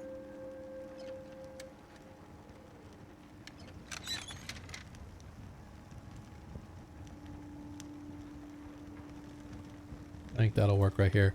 And then there is an individual. Let me fine, I'm just gonna put you find one guy to drop on there. We'll do this guy. There's a guy sitting at the table there, and I don't have him on there because I don't think I have the... Yeah, I don't have a thing for a weasel, but I can put one as necessary. You can also see where this guy is sitting at this table. He has several giant weasels in this whole area around in this little alcove where he is at. You can see he's poring over some kind of books or ledgers or something to that effect. But you can't really see exactly what. His back is his back. Yeah, his back is to you guys. You guys are up in the alcove looking down on the alcove. You're probably about 30 feet in the air compared to these guys. So you're kind of looking down into this chamber, sort of spying. And like I said, you see this individual down below you. So if I go down there and backstab him, unless you're ready to jump some orcs? Well, those weasels will probably give it away that you're there. Well, I mean, was there still have a fireball? Can Yes. those the orcs? Fireball or. Well, I mean, you can use that once they start all, coming at me. Yeah, I'm just wondering if we want to try to take this guy out. Those weasels then might not want to fight if he's controlling them. That's why I was going to stab him in the back. Right, but they're gonna give you away. Their senses are much better than ours. They're gonna know you're there. They might, yeah. I mean, like. Could we shoot him with a crossbow from up here? I mean, yeah, but I was trying to take him out in one hit, but yeah. I'm just saying, yeah. I don't think we'll get down the stairs without getting caught. So oh yeah, I mean that's some point. It is a ladder, so if we could try to, yeah, I don't know. Well, you can shoot him while I stab him. I can't do it. Who's got a crossbow? I think Loquacious has a crossbow or something. I have a crossbow. Maybe we can get him up there to shoot him. There we go. Now I've got all the creatures there. Maybe that fireball should be closer to get those. He's got 5 weasels? Yes. Oh, wow. Okay. That is correct. Yeah, if you could drop some type of grenade on him. I mean, flaming You have oil. any grenades? Yeah, flaming oil. I mean, Tell me you brought them this time. Can make a Molotov cocktail. Need some alchemist fire. That's what we need. Yep. So as you guys sort of overlook, looking at this individual, as I said, the whole area is torchlit, so you can see it's fairly well lit. So it's not like it's difficult to see anything that is down there. You can see there's 10 orcs along with these 5 large weasels. You can see these stairs start from the middle of the platform and go up to a door exiting the west side. On the orcs doing anything? They look like they're standing guard, so they're just sort of hanging around, but they look to be guard-ish. They have short swords at their hips. They've got halberds that they're standing there with. And you guys are looking at this guy. He looks like he's sort of eating as well as going over some books or whatever it is that he is doing. Those books might have some intel as well. Yeah, that's why I want to try and end him and get the material. But, well, he said that it's about 30 feet down to the bottom, so Yes. you'd have to go down 30 feet of ladder. yeah, well, I take it back. They don't have halberds. Sorry. The orcs all have short swords and crossbows. My apologies. So they can shoot us from a distance too. Great. Yeah. Yeah. Well, I'm not worried about. I mean, you two are heavily armored, so you may have a ton of racket getting down the ladder anyway. Me or the monk might be able to sneak down the ladder, but then we have to deal Those with the weasels. weasels. Yeah, Yeah. those weasels will get you. Well, I mean, I think Other- either we go in and fireball them, or yeah. Well, let's or try to kill that dude. I don't think the weasels will. I don't know. Maybe the weasels. that's why I won't want bite. to kill the guy. So, Yeah. well, if they cluster all together, just fireball for maximum effect. Just trying to get them so they fit on the map better. So, okay. All right, cool. So, as you guys are looking down, trying to decide what it is you're going to do, whether it's assault this small army below you or depart for greener pastures, that's going to have to wait till we come back from break. As those who...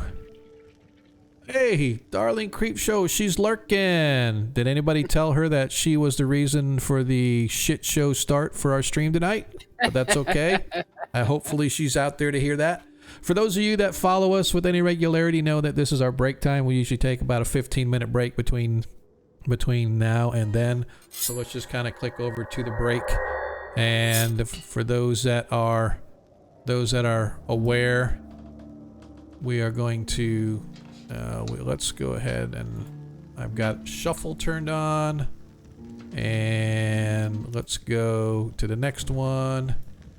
We are going to listen to the smooth sounds of Monkey Boogers. If you guys don't know, Monkey is our resident artiste in the house, as he does not only the artwork for our various player characters, he also does the music for our intermission. I highly recommend that you go check out his channel. Give him a little bit of a shout out and a plug here.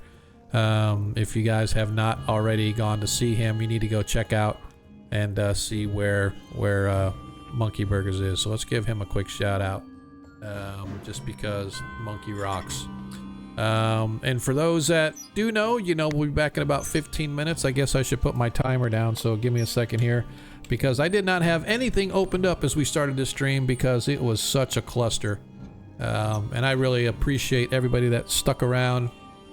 That stuck around with us during the initial. Oops, it did it again. I'm gonna start playing that Britney Spears song every time we have a shit start.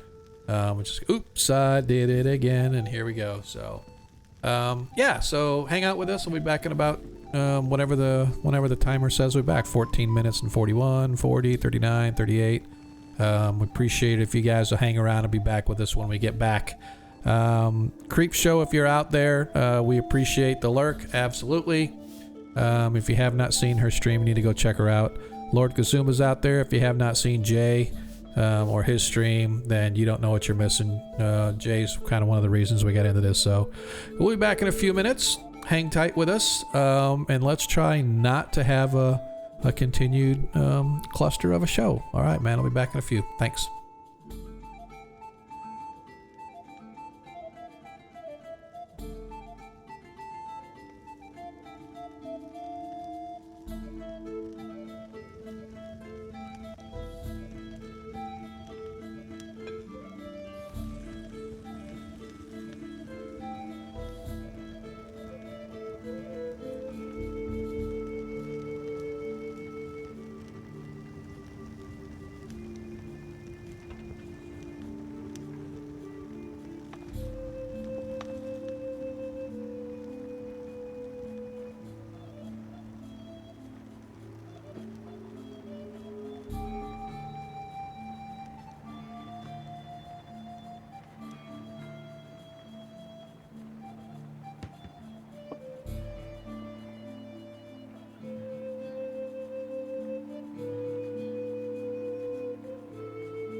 Oh.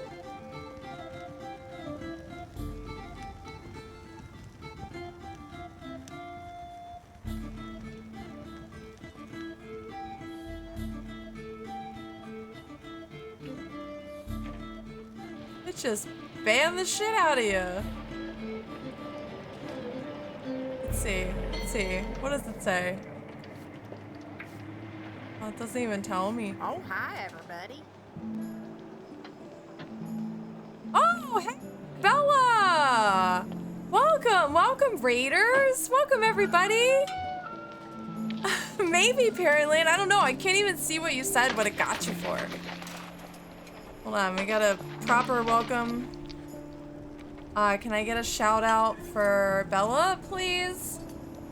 And hello, welcome, Raiders. I'm Darling Creepshow. You're a resident creep. I mostly play D&D and I paint D&D miniatures. Like tonight, we're watching awesomely bad horror movies and I'm painting miniatures. Hope you guys can hang out. Yeah, let me get you a shout out. I think my mods are sleeping on the job. Sleeping on the job. Nothing but quail and rabbits. Rabbits don't make that. How was your stream tonight, Bella? What were you playing? Why do you want to go to Point Doom? I'm visiting somebody there. Ooh, Phasmophobia. Yeah, keeping it in the spook. Keeping it spooky. Just a piss poor little town. Like that. It's deader than hell. Thank you for the raid. I appreciate it. Thanks, everybody. Sorry I had to give you the googly eyes for the spiel, because the googly eyes make me laugh, and they're kind of stupid. Right? Except for Automod's fucking hot tonight. Look at this guy. Hello there. Fill her up? $2. No knock. Wow. Yes, sir. Wow. That gas attendant has a hard case of 70s face. Just gonna say it. Oh man, Resident Evil Village? I haven't played that one in forever. Are you co-oping it with someone or are you just soloing it? If I remember correctly, that one was actually pretty fun. Oh, whoa. Yeah, 70s face. That dude's got bad 70s face. Wow. That's a 70s face only a mother could love. Machine's broke, lady. Don't you have any cash? Well, no, but this is. That's all right. Forget it.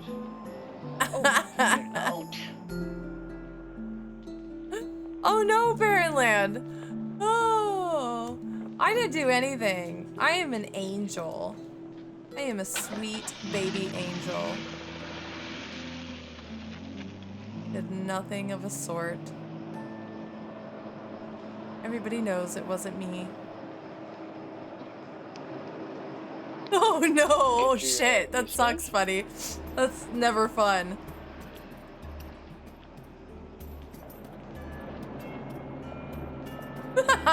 Oh yeah, well, you were hanging out with me. Yeah, okay, that's my fault. I'll take it.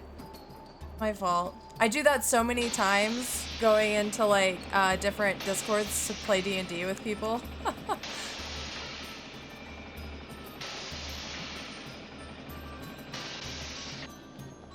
Oh yeah, nothing bad's gonna happen here.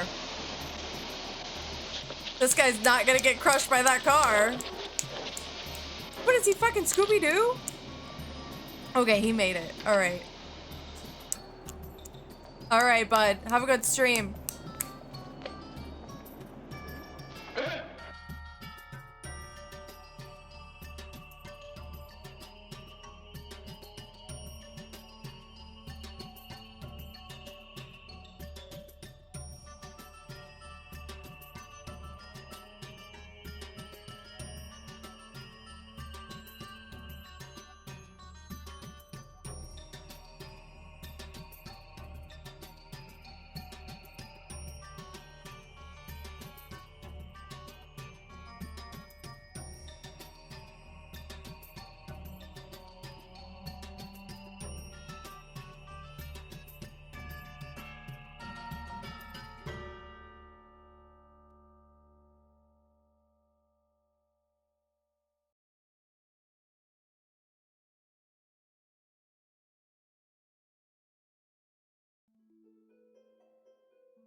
I gotta tell you, man, I love your music, Monkey. It really is good.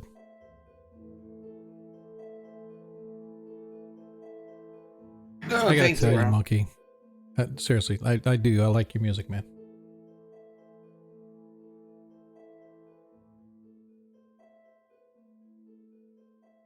You should hear the one that I'm making.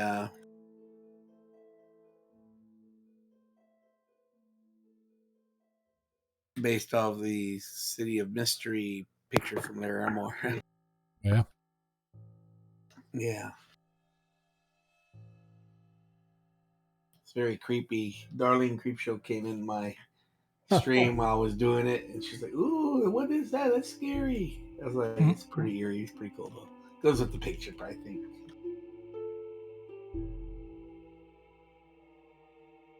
I just went to her stream and called her out. Yeah, I know. We heard you. You streamed her stream. You double streamed, like double. Oh, did I? Didn't even realize. I forgot that I had it the set up to go through my desktop as opposed to just OBS. Oops.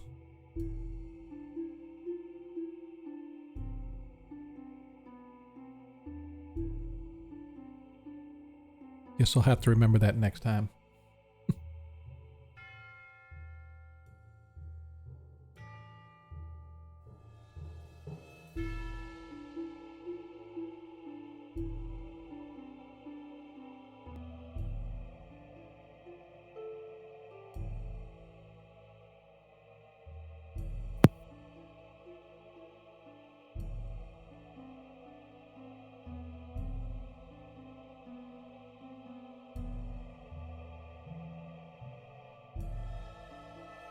You like those 3 NPCs I made?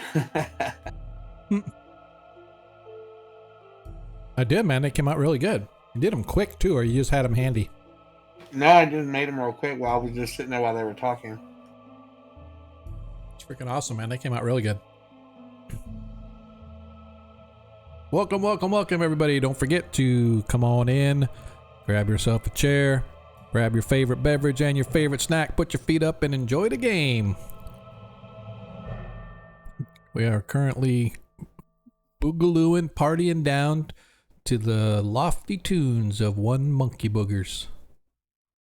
And if you don't like monkey boogers, I don't know who you are, because everybody loves monkey boogers. It's like, you know, if you say that without any context, if I just like went to work and said I love monkey boogers, people be like, what the fuck are you talking about, dude? We're getting ready to come back off of our break here and be back in about a minute and a half. Hopefully you will stay with us. Thanks for those of you that just joined.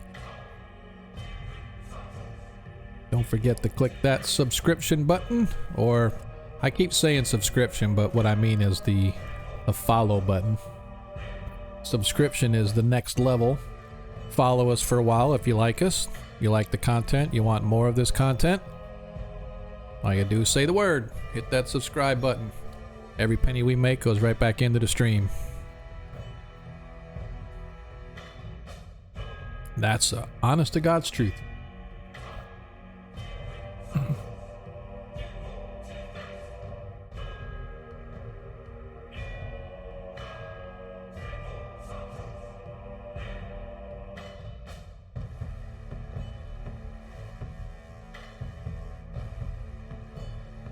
Apparently, I have my own theme song too. Is that right? Yeah, if you go to monkeyboogers.com. Nice.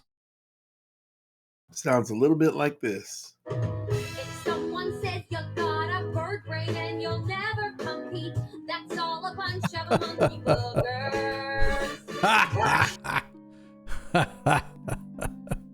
Somehow, that's awesome.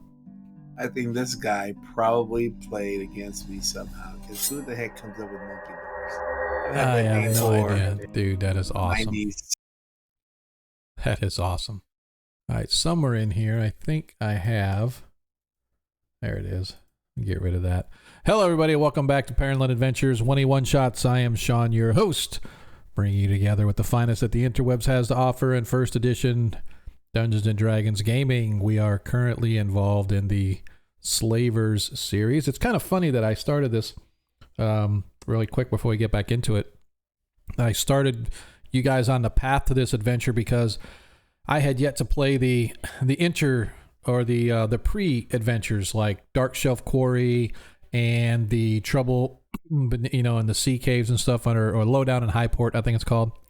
So I had yet to play those two, and I said, man, that'd be kind of cool to play those, and then we can go right from there, roll it right into the actual Slavers adventure. Everybody that I've been talking to or seeing out on like my various social medias, people like, yeah, we're doing this one, we're doing that, and they're all doing the Slavers. I'm like, you know what? I need to get you guys bumped up a few levels so we can start doing some cool ones that people aren't doing. But in the meantime, let's see where we are. Our party has descended into the dungeons below the chapel that serves as the HQ apparently for the Slavers.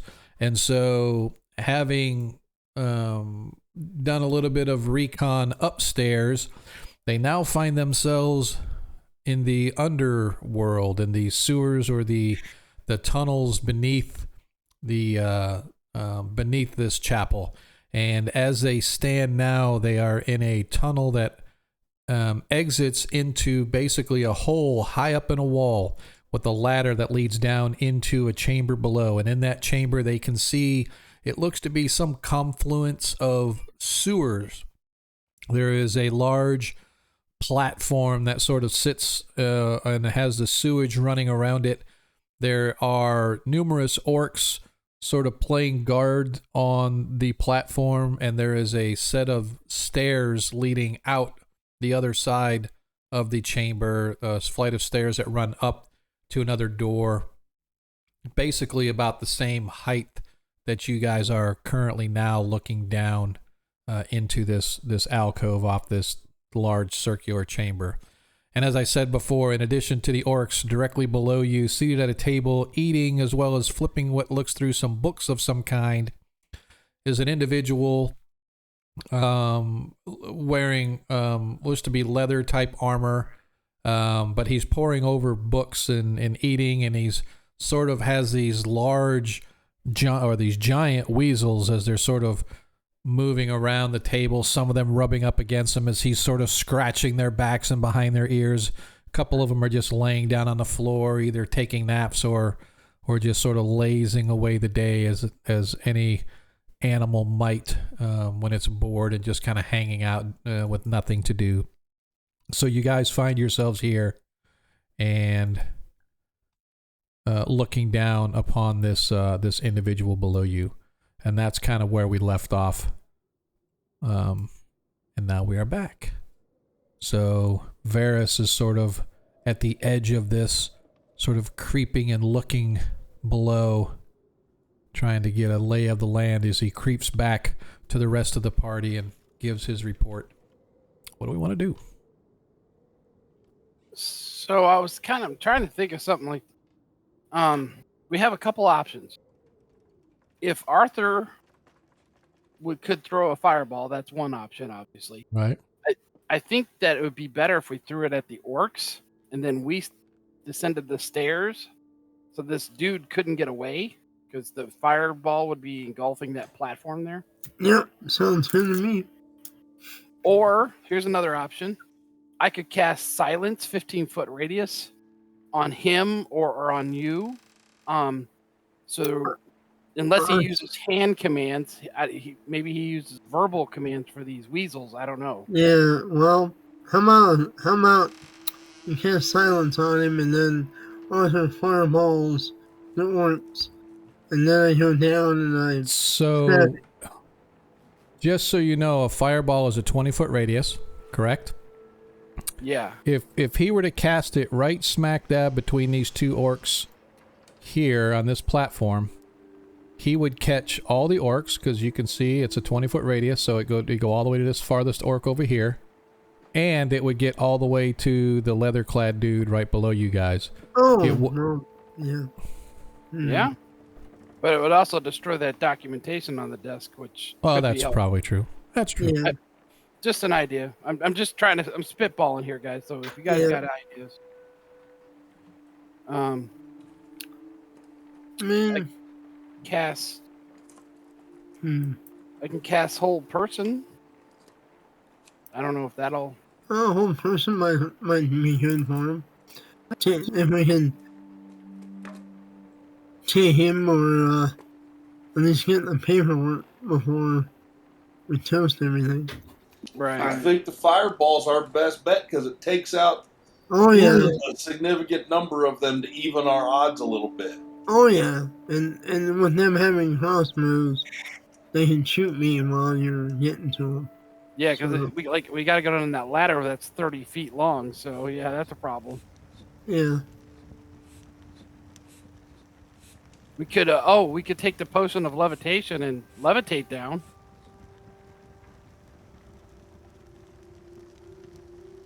Just again spitballing. Yep. Don't we have a potion of jump? Yes, we have that too. Yes, we have a potion I of jump as well. I can take that, jump down, and Try- like try Try to stabbing him. backstab Yeah. things. Well, after the fireball, or Yeah, after the fireball. okay. Or Try and get the papers. we can jam them in a bottleneck here in the tunnel and kill them one by one. Well, they ain't gonna come up here. That would take. They'll Yeah, just, they'll sit they'll there and just cast. they'll either come another way or they'll just shoot arrows at. They got the cross. crossbows They all and- got crossbows. Yeah. Yeah, they're not gonna waste time trying to climb up. Well, we could go and We don't want them. We don't want them to alert the Get whole in. place. So we can get into range in the hallway there, shoot and run back, and then they'd be kind of forced to come get us. no, and then they'll just call for help. We don't want that. We need to. If we take them out, we need to do it completely, because we don't want them telling the whole place we're here. And quickly, yeah. I mean, the orcs are one thing. We could probably take the orcs hand to hand, but Yeah. we don't know anything about this dude. He could be a freaking mage for all we know. Yeah. Cast fireball right back at us. But I mean, he's got 5 weasels. That doesn't. I was just thinking about the Hittites and their cave structures, how they used to lure armies in and kill them because they were bottlenecked.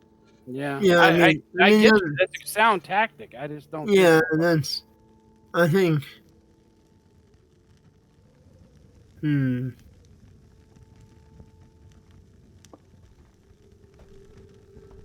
Yeah, we either need to just fireball the orcs and deal with maybe losing the information and hope we can find some other information, Yeah. or silence him and just go down and kill them all. Yeah. Or take a prisoner and kill them all. And the thing is, Whatever. if you use fireball, if there's anything there that's salvageable, it may not be salvageable after you use it too. So. Well, that's the risk we take. Yeah, that's what I said though. If we if we go here. So if he does it right here where I'm clicking right there, if he casts it, the fireball will go, it'll catch 1, 2 of the 2 of the weasels and all of the orcs in its swath. But it will not catch the guy that's working on the books, etc. Yeah, then that sounds good. So fireball back here then, and either silence the dude or we just go down and get him. Well, I can cast silence on him, or I can cast silence on the table, or whatever. Yeah. It still will affect him. Yeah. That sounds good. Oh, thank you, Cardman. Hey, Cardman, what we do? For Zadkiel. Zadkiel gets another natural 20, or gets a natural 20. Nice. Man, That's he's the second one. Yeah. That's it. Everybody loves Monkey. All right. So Nice. Thanks, man. Appreciate that. you want to silence the table and have Arthur fireball the orcs. Okie dokie. Let's do it. All and, then right. I'll slide down the ladder. All right. So I can go first in of after all, you. That way I can take a brunt of the hits because I got 220s I could easily get quick off. right. So first of all, I need somebody from the party, a designated person, to roll a 6-sided dice for me, please. Anybody care? Nice. Okay.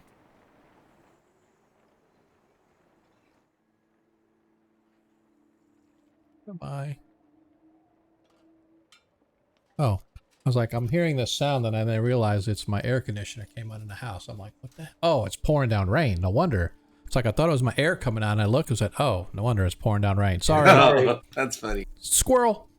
You know, so Squirrel. it's like, it's exactly what it is, man. I get distracted so easy. So if it wasn't for you guys keeping me laser focused on providing top quality entertainment for our streams, I'd be like left, right, up, down, sideways, don't know what I'm doing.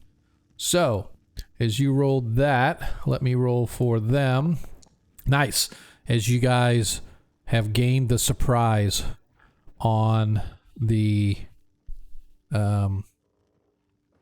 on this group of individuals, as Arthur, oops, I need to move Arthur over here as he gets ready. So he casts the fireball. Let me go to my spells. We're gonna cast Furburl. So that shows him as casting it, so he no longer has any fireballs left. And he is going to cast it right here. Boy, I wish this is the only reason that I wish it was like a, that we had groups that did modules and content as good as 5th edition has, but 5th edition obviously gets all the love. So, because 5th edition, you could show the fireball exploding, you show the spell erupting and stuff like that. So, yeah, that's all right. Totally okay. So we are going to, first of all, I am going to have to roll their saving versus spells is a 16. So I'm going to have to roll, first of all, I'm going to do the orcs. And I'm going to do 10d20. And it looks like let's go ahead and split them up here.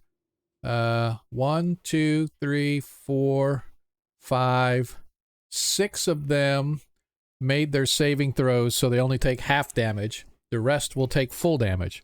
So let's go ahead and roll Arthur's fireball damage. Let me, pretty sure is it 8 or 6? 6, I thought. 6-sided. That's what I thought too. So let's double check here. Give me a look. I got it right here. Thanks. Okay. Let's see. 1 6-sided dice for each level of experience of the caster, so it's 5d6. Too bad he doesn't have a staff of fireballs, but scrolls 5 to 10. Okay. Yep. So Didn't he get a ring of something or other? what's that? He got a ring of something. I forget what it was. I have to look at it off the top of my head. I don't remember off the top of my head. But anyway, it is going to be a 5d6 fireball. So this is just for the orcs. As he casts, he does 14. So at a minimum, they take 7. Let me double check the HP of the orcs.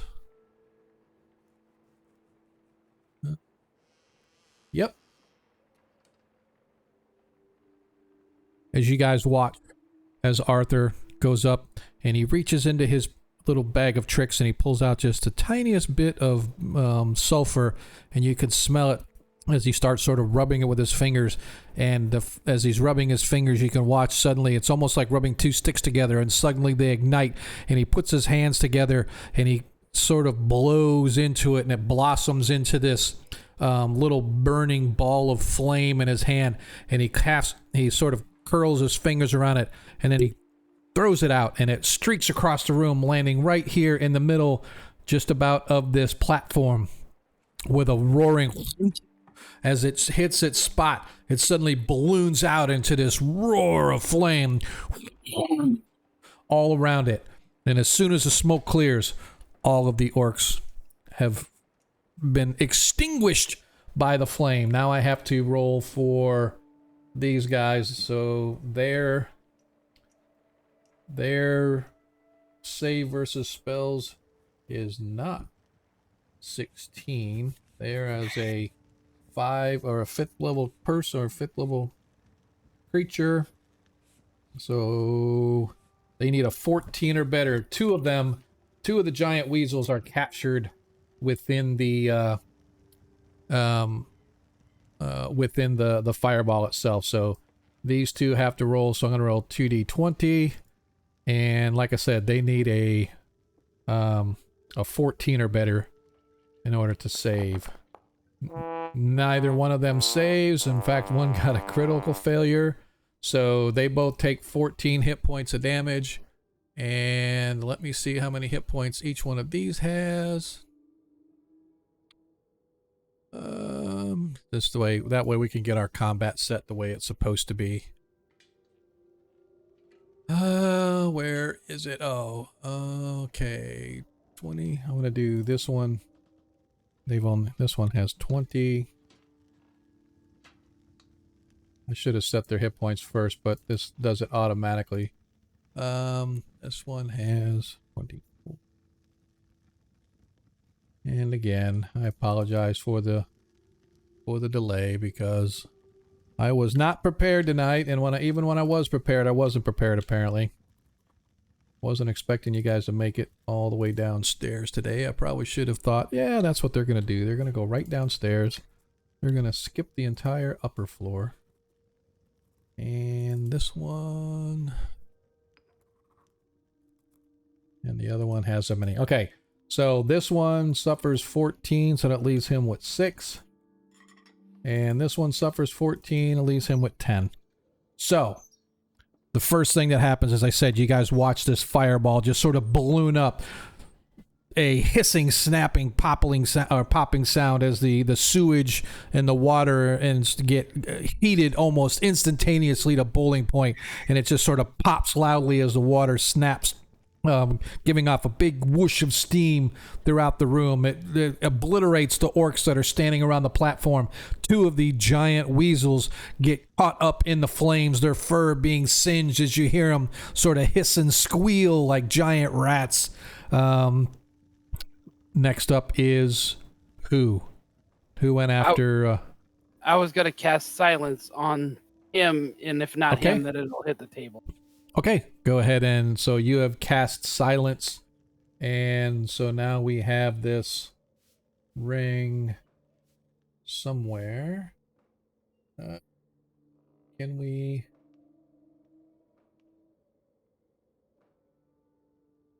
What is the circumference of a silence? It says 15-foot radius, but it's saying a 30-foot diameter sphere. Yeah, 30-foot diameter. It's 15-foot radius. It's 30-foot diameter. So we go... He gets a save versus spell. Right. I'm just going to put it right there. Okay. And then he gets a save versus spell, you said? Yes. Okay, so he is that level. That means... Okay. So we'll pull a... So he fails.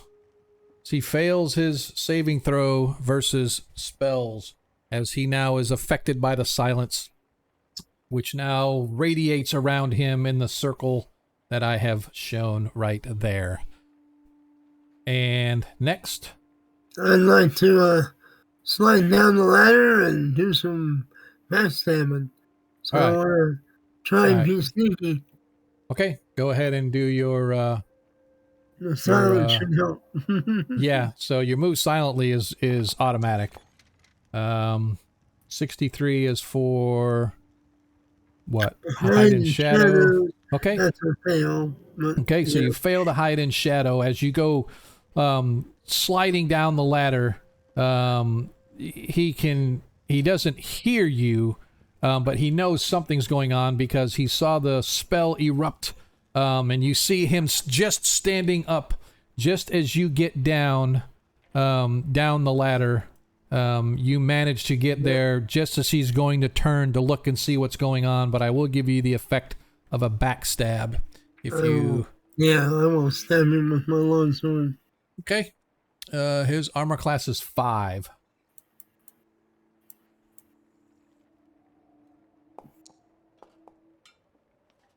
I believe that misses. Yep. I need one of those nat 20s. Yeah, unfortunately, the party doesn't have one. They were given to individuals, so you have the nat 1. So, no, not circumference. He said sphere. Did he say circumference? You might be right. All right. It's a 15-foot diameter. Yeah. Diameter sphere. Yeah. He's Excel's out there thinking that he heard circumference. Like, yeah, that's not a very big circumference. Yeah, not very big. Okay, so Varys misses. However, Zadkiel and Loquacious both can go as long as you can do a ranged attack, unless you just want to use your action to climb down the stairs, Zadkiel. No, it's totally okay, Cardman. Totally okay. Can I go there and then jump on and attack? It is a 30-foot drop, and you would suffer 1, 2, 3, 4, 5, 6d6 damage by jumping down from 30 feet down onto the floor. Yeah, don't do that. Yes, I'll go all the way down to the bottom of the floor then. Yep, so that would be your action to get down. Loquacious has that crossbow. He could shoot. He does. Yes. However, I am treating going down that ladder, although this is a loose interpretation of the rules, no doubt, as a charge to go down as you go like sliding down the ladder to get down there. So I would allow a single swing attack on one of the creatures down there, Zadkiel. So as you guys get your surprise in, I will allow that so you can attack one of the giant weasels that are there. But that's as far as you can go. So like I said, It is a loose interpretation of the charge rule, but I'm going to go ahead and allow it just because who cares? It's my game and I can do what I want. We like loosey-goosey. We like loosey-goosey. Yes, we do. And just because everybody loves the music, we are going to... I really wish I had... Let's do this one.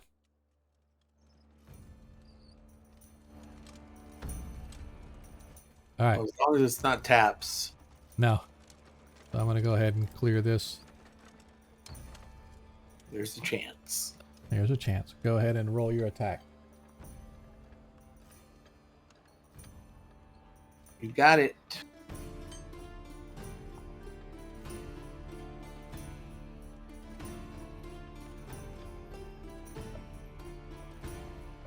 Into the light. Whoops, I hit twice. Double click somehow. Hold on. Sure you did. 20! Look Holy at that. crap! Woo! Holy crap! Nice, and this is considered a large creature. Oh my god! Shazam! Hammer and fist, halberd and fist. No, his call tag is Lords of Light. Yeah. Although I stole that from Thundar. Everyone's too young to know that one. Okay. And damage is 1 to 12. 1 to 12, correct. Wonk, wonk, wonk. Did it make Double. a sound effect when I rolled? Because I put a sound effect. It did. It went ta-da! Did the dice explode or something? No, it didn't. You have you have to put a separate. You can put multiple effects on dice. So I have it on mine. So 5 times 2 is 10, plus your strength of 3 is 13 hit points of damage. Plus 12. Oh, I forgot. You're right. Never mind. 5 plus 12 is 17, 20 hit points of damage. I forgot that that's how we do it. Duh. Thank you for reminding me. So for those that don't know, in our game, when we crit, we only roll the 1 crit dice, and then we take max damage for the other one. So if it's a 12-sided dice for damage, he automatically does 12 plus his roll.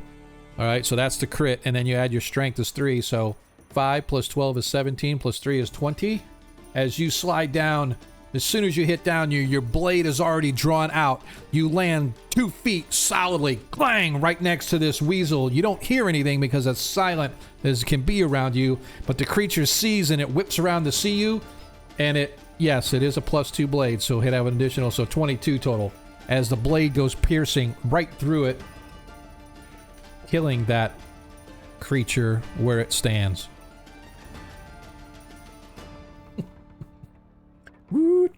As that one falls. All right. Who is up next? That would be Loquacious. Loquacious, you have the opportunity to shoot a crossbow bolt before we actually get into the actual combat and get out of the surprise. That's my plan, DM. So, I'm going to shoot that guy and then get out of the way of the ladder. Okay, so you are, that was armor class 5, please. Armor class 5 attack.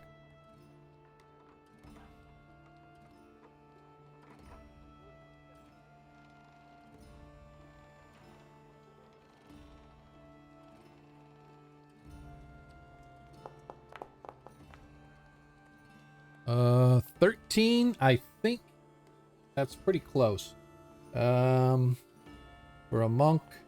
That hits. 5th level hit, so that is a whatever the crossbow damage is for your crossbow. What, 1d8 or 1d6 or whatever? No, I think bolts are 1 to 4. Thank you. Yeah.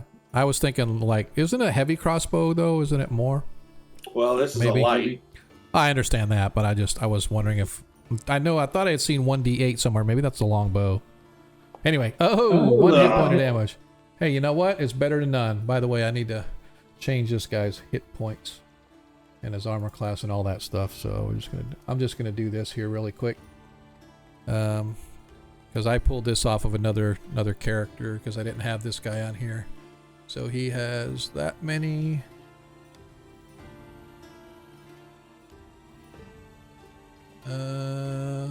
Cool. All right. Cool. So that's all I'm going to worry about him. Sweet. That is our surprise round. Now then, as we have everybody here, as we go into the combat zone. So let's talk about actions. First up, Arthur is just going to try to use his darts, staying up top there. He doesn't want to waste any more spells because he's already wasted a couple spells. Deglin, you, unless you have a ranged attack, you would have to spend your action going down the ladder. But I'm not sure what you wanted to do. I have a throwing hammer. I could probably throw a hammer. Totally up to you. Again, whatever you want to do. Yeah, I'm gonna slide down. I'm gonna go down. You're gonna go down? Okay, cool. So you're gonna climb down. Varus, actions. I'm gonna move here and stab the dude. Okay. Using your short sword?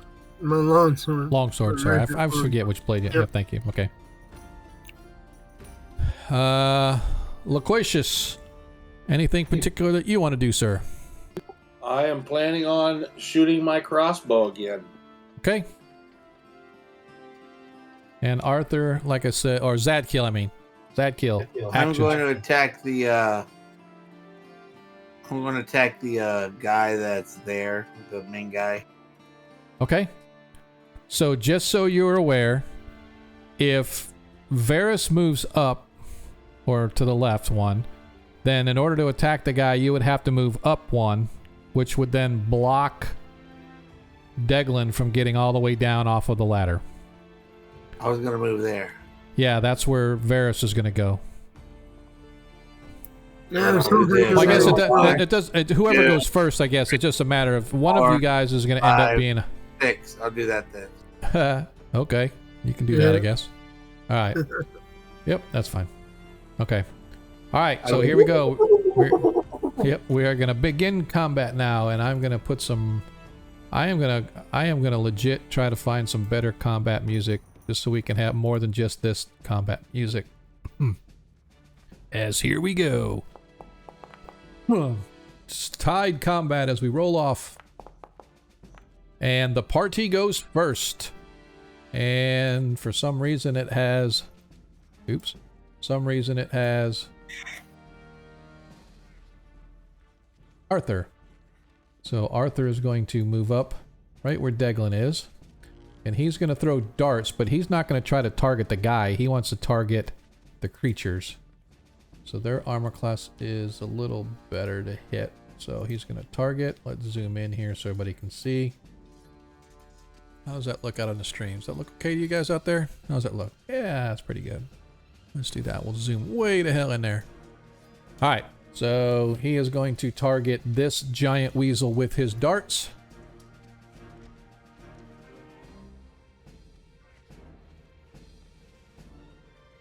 It is a large creature. So he is going to missile. Roll. 7 misses. Try it again. You serious? Did you see that natural 20? Yep. I blame Darling Creepshow. She has jinxed my mojo. Oh my god.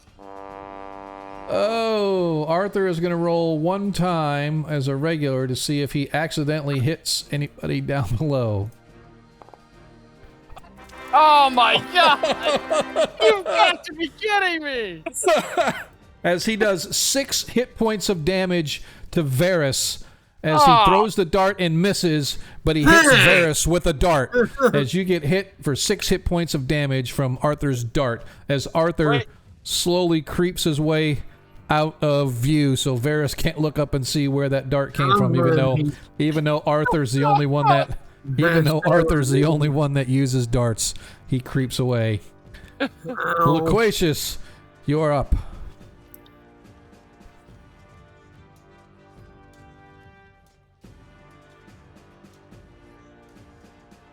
I need to untarget this guy. That was kind of funny, if I do say so myself. How the hell did that happen? I don't know, but that's hilarious. Yeah, right? There's a dart and Varys' butt. Loquacious, you all right? Something happened? Because No, I'm just doing the... Gotcha. If I didn't have my sheet open, I targeted it, and then I had to untarget him to open my sheet. Yep, totally all right, dude. Yep. I just want to make sure that sometimes we go silent and we realize that, oh, crap. Oh, nat 1. Go ahead and roll again. Go ahead and roll again to see if you accidentally fire over the top of them. And nope, as the arrow flies over the top and it clangs and sticks in the table right next to Zadkiel. Zadkiel, as you come around attacking this individual, Loquacious fires a bolt and the guy sort of twists and the bolt passes over his shoulder, lands right at the table right in front of you. Had you been any closer, you may have been hit by it. However, it is your attack now, Zadkiel. Go ahead and roll. Armor class 5. Oh, look, a 20. You're going to use your natural 20? You're going to use a nat 20? Two of them. Yeah? Yes. All right, so you hit with your nat 20. Go ahead and roll your damage dice. Oh, look, a nat 12. No, it's not a large creature. This guy is a regular sized creature. So it's a What? die 8. How dare you? I know. 8 plus 1 is 9. 9 plus 3 is 12. 12 plus 2 for the magic sword is a total of 14 hit points of damage. Still, nicely done. As you crit the individual, before he gets a chance to even move, you manage to impale him with your blade, causing a huge gash in his side as he cries out in pain. Although you can't hear it, you can see his mouth contort in pain as he's yelling. Then he looks around wondering what the hell is going on. All right. That is your go. Damn it. Deglin. Hold on, my thing just crashed. No problem. We can wait. Want me to just go ahead? I'll have Varys go, and then we'll come back to you while you get booted back up, okay? Okay. Varys, go ahead. Alright. I'm refreshing the map. Okay. Alright. I'm gonna move over and stab him. Okay.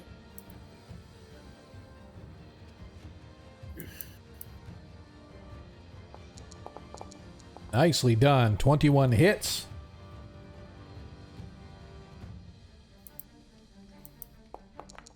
Oh, wow. Okay. Oh, no. 2 What hit is points up of with these damage. ones? I like it. It's given me an opportunity to fight back. Wah, wah, wah. Foundry is stream module is connected again.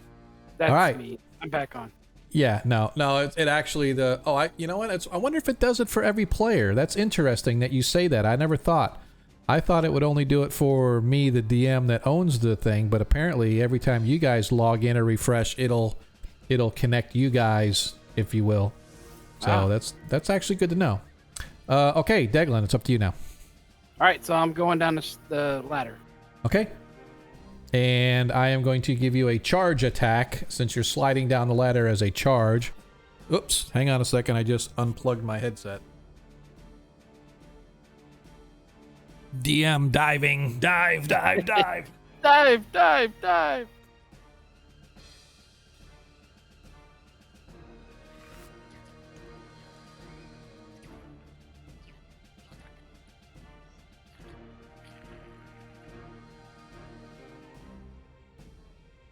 Just as a reminder, old fat guys should not get underneath desks. Ugh. Yep, I know this.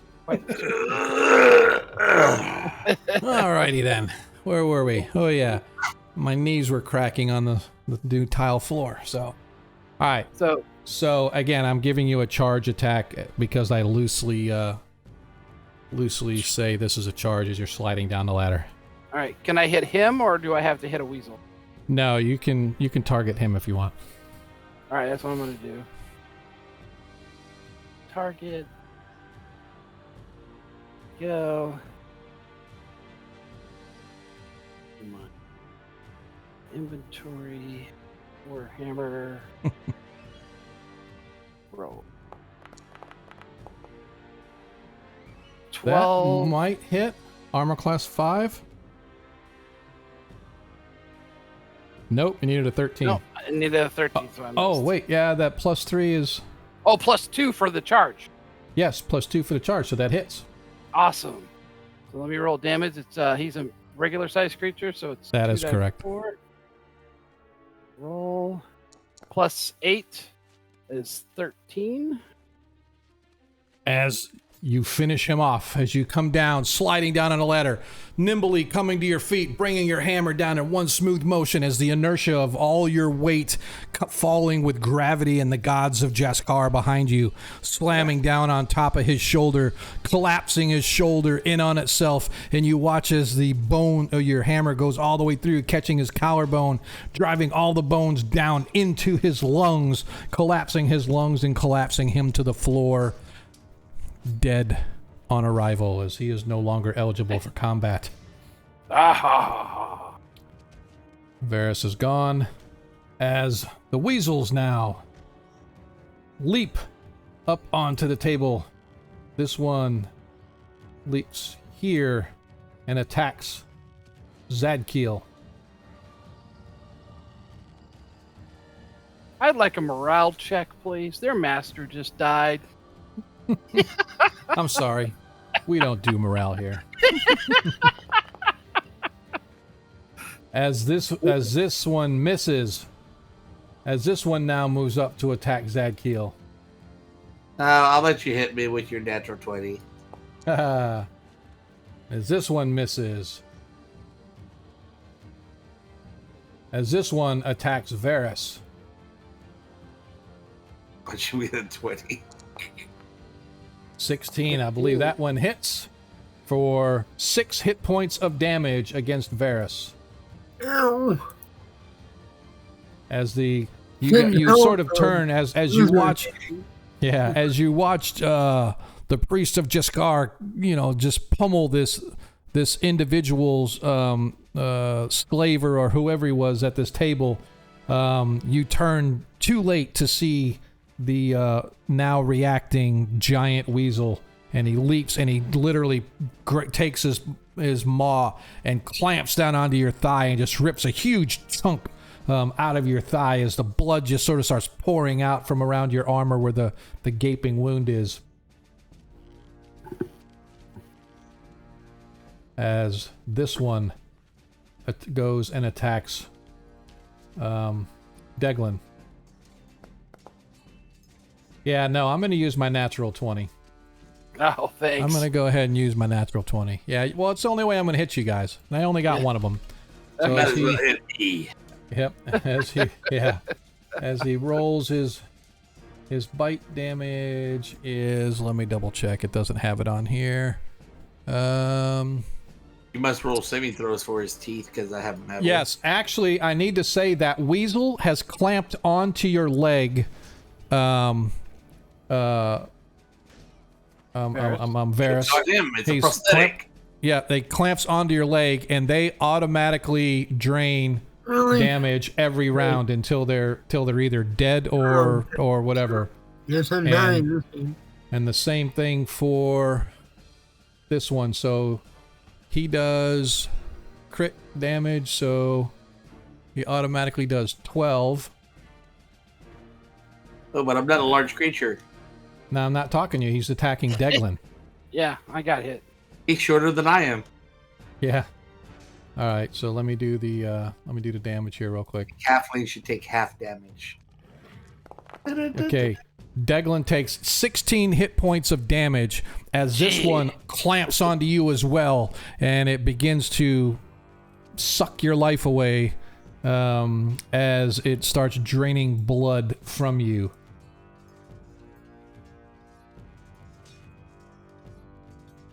That sucked. And last but not least, this one Nobody attacks. gets my joke. Yeah, I did. I'm just trying to get this over with. Yeah. As this one attacks Zadkiel, 4 misses as we go to the next round. 7 years ago. Any different actions? Arthur is still going to use his darts, trying not to hit Varys this time. Deglin, anything different for you? Yeah, I'm going to have to cure light wounds because that took me down quite a bit. Okay. All right. Varys?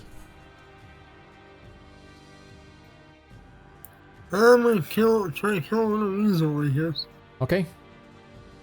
Long sword attack. Loquacious. Crossbow. Okay. And Zadkiel. I am going to move here and attack the leg biter. Okay. Which one? There's 2 leg biters. One on Varys, one on Deglin. The one that is biting my weakest link guy. Okay. So whoever's about to die. I think both of them. Both of them, yeah. No. All right. Can I chop their legs off? Sure. Absolutely. Just kidding. All right. Okay. So now we are going to roll for initiative. And Arthur goes first. as he moves up, and actually he's not going to use, he's going to use his magic missile on this one over here that's on Varys. He is going to roll his 3d4 plus 3.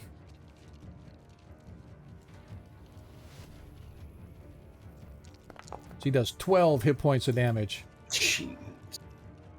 So, just as this creature starts drawing and sucking the Nice blood, going, yo. as he starts sucking the blood out of y'all, you watch as Arthur comes up and he blasts it with the magic missile, pummeling the thing right in the face, knocking it off of your leg, and the creature lays still. It is no longer attached to you, I thought Varys. that was damage to me. No. It's a magic missile. It's an auto hit. It's not darts. It's an auto hit. So he did 12 hit points of damage to that. To that one, and I need to make sure that I. Yep. Oop. Already did that. Okay. So that's it for his. He's getting pretty low on spells, by the way. All right. So that's it for Arthur as he steps back to allow Loquacious up whenever it's Loquacious's turn, which it is now. Loquacious, loot.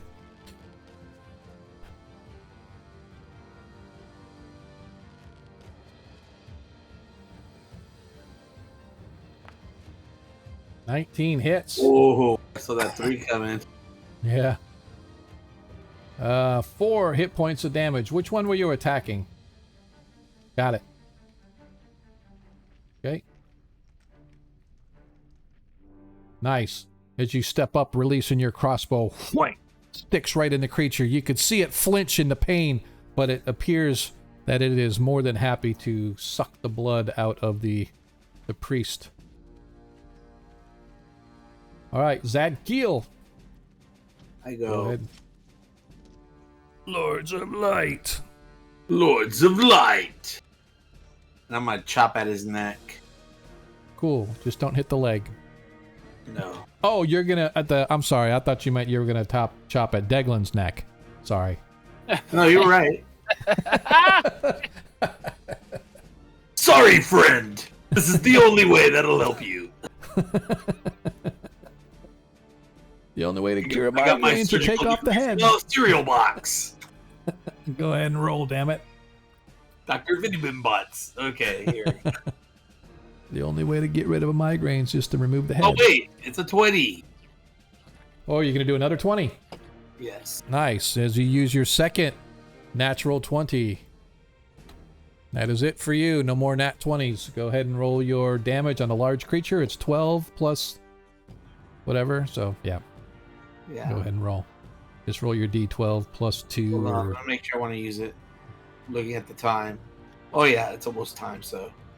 Yes, I'll just talk slow. Yes, I will roll the 12-sided. Okay, here we go. Stop being a jerk. Hey, man, I'm managing the clock. I guess so. See what I have to put up with, folks. See what these guys do to me. I'm about to go for a 2-pointer conversion. Okay, here we go. 2 plus 12 is 2 plus 12 is 14. 14 plus 2 for the sword is 16. Plus 16 plus 3 for the strength is 19. Just plus enough. 5.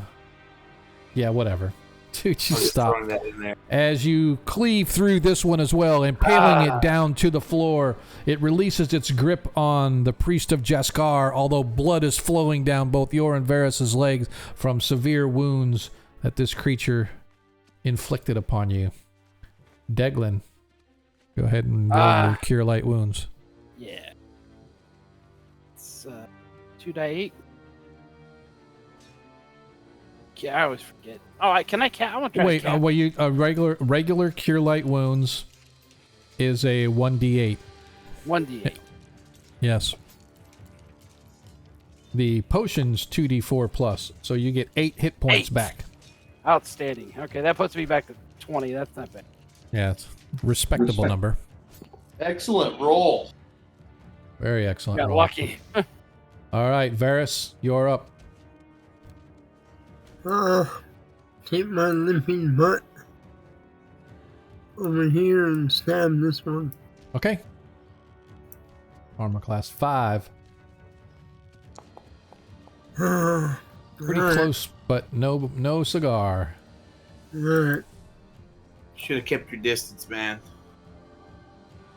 As this one targets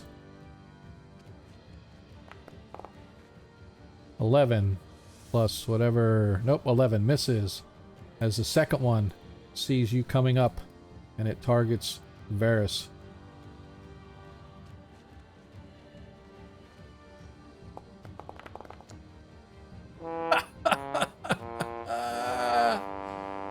This shit ain't funny anymore, guys. And I don't have any more nat 20s either, damn it. Crud. You ever seen the Super Friends with Bizarre World? Yes. Foundry's acting like Bizarre World for Roll 20 of Roll 20 because Roll 20 always Exactly. gets once the players. Exactly. How'd that happen? That's kind of weird. All right, we're at the top of the new order. Okay. Let us. Anybody changing their tactics other than Deglin? Deglin, you can use your hammer as opposed to Cure Light Wounds again? Correct. Okay. All right, so other than that, anybody going to change anything different? Arthur is just going to use darts from here. But we I'm need to gonna roll. hit the one that looked like it's targeting the rogue. Okay. Cool. So you do that. Arthur is up first. Is he throwing darts? Yes. Okay. He's throwing darts at this one. I'm like in slow motion going, no!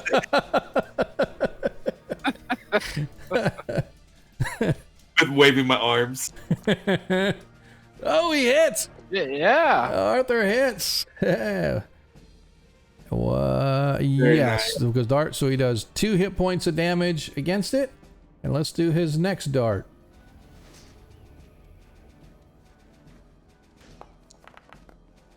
Another one hits. 17 hits. Look at this guy go. So he Go did for another. a trifecta. He did another 2. Okay, go for the hat trick. Oh, that one missed. No, it says it hit. It says the 13 hits. I don't think so. Let me double check just to be sure. Yeah, it No, does. no, he needed a nope. He needed a 16 to hit. Armor class 5. Oh, So. right. So he did 4 hit points of damage against this one. Nice. Those are armor class 4 or 5? 5. Armor class. Oh, I'm taking it back. Armor class 7. Maybe he did hit. Sorry, I apologize. Where is the armor class 7 for magic user? He needed a 14 to hit. Nope. Did still do. Oh, yep, still missed. So that's good though.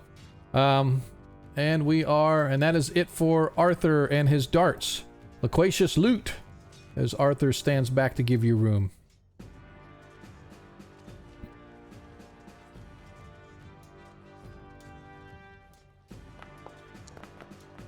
Armor class 7. And 8 misses. Must have hit my thumb on the string. Stupid. Probably elfin made things. They don't make crap the way they used to. He bought All right. this crossbow from Elfmart, Zadkiel, you are up, sir. but it says really made in Goblin Land. Okay, I'm going to attack this one in front of the rogue. Okay. I'm going to use a 20. Now. You can roll a 20. Believe an 11 hits because you got +2 for the sword and +1 for +4. strength. +4, +2, yeah, okay. Yep, so you needed. You only need a 9 or better to hit it anyway, so the 11 hits. So go ahead and roll your damage, large creature. D12 plus your strength and the blade. So D12. Ha! 1 + 5 is 6 hit points of damage. As you don't quite kill it, but you manage to severely wound it. And severely irritate it. And then I start taunting it because I'm trying to get them on me. All right. I'll speak Deglin. English. All right, so I'm going to move to here and attack. Okay. Oh, I think I'm too close or something. You need an 11 or better to hit it. There. I appreciate y'all out there in Streamland kind of maintaining with us as we get through this combat. 20! Natural 20. Look at this. And 6. Yeah. +6. Plus 8. Yeah. For my strength. Yeah. Plus. Yeah. It's. Hang on a sec.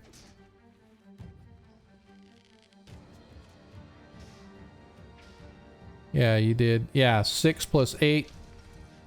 So that's just for the My regular hit. Plus. yeah, your regular hit, and then you did an additional 6 because you do max damage Right. on that. So 20 hit points.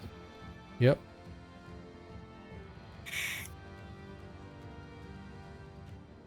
As that creature is no longer eligible for combat. Varys, you are up. Okay. You can do this. Can I go around it and backstab it? Like to I'm- here? I am gonna say no, because as you go around it, it's gonna turn around and try to face you. Alright, fair enough. 9, Uh, 11. so- I believe 11 hits still, doesn't it? Didn't we say that hit for you Armor before? class 7 for thief. Oh, he needs a 12. So close. You needed a 12 to hit. Yeah, the So, last few rounds have not been good. Alright. yep.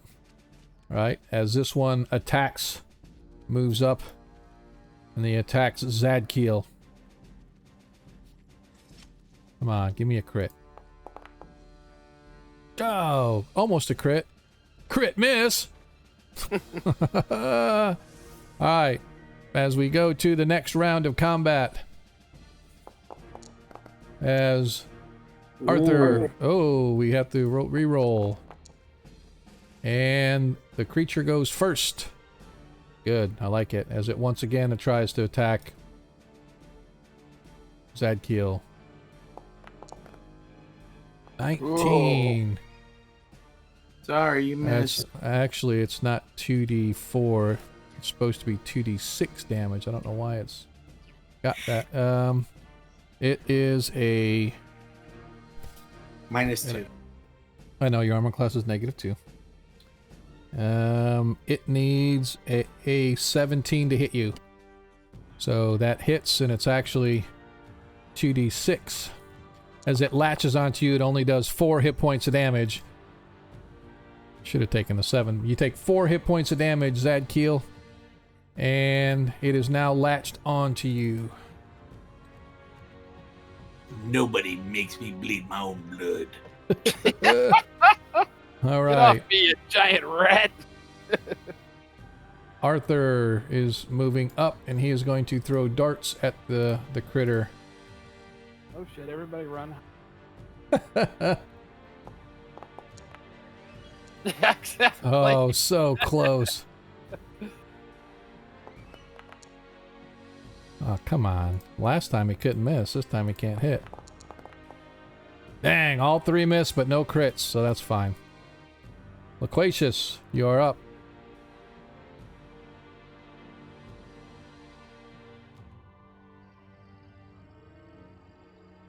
Time for this crossbow to do its magic. Hmm.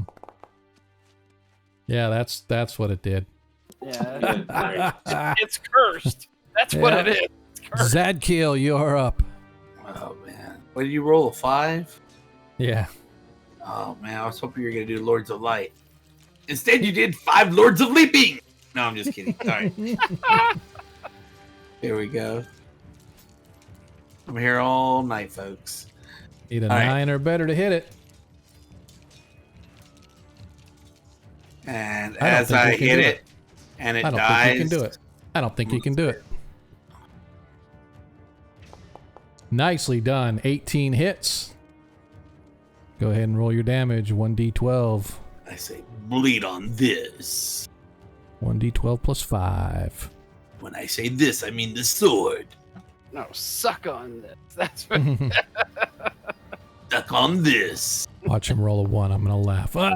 2. 2 plus 5 is 7 hit points of damage. But that's enough to take out the last of the giant weasels.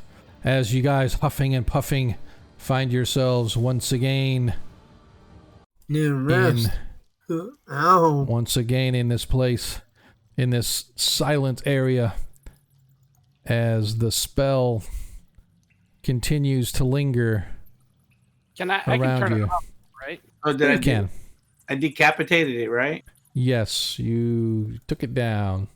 So I wonder if this is a good new look with the head of a weasel stuck on my leg walking around.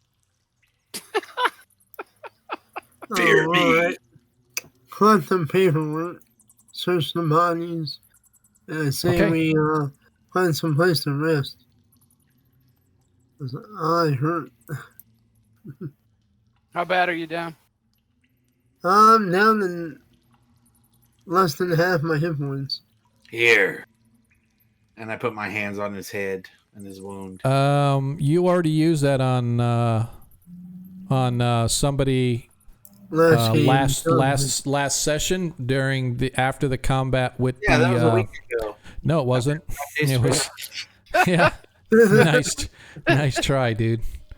We need to like rest overnight, I think, somewhere.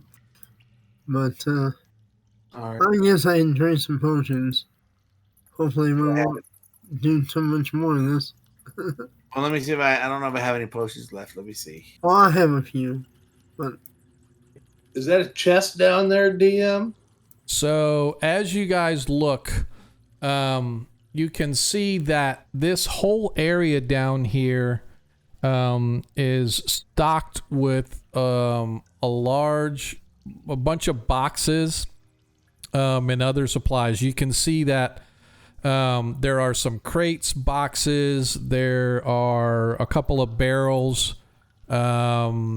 and as you begin to look, you see that the crates contain things like food rations, chains, and other supplies that are indicative of a slave caravan. Particularly the chains, you could see they have manacles every so often attached to them, as if they would form a train of slaves all linked together by the chains, either by their wrists or by their ankles.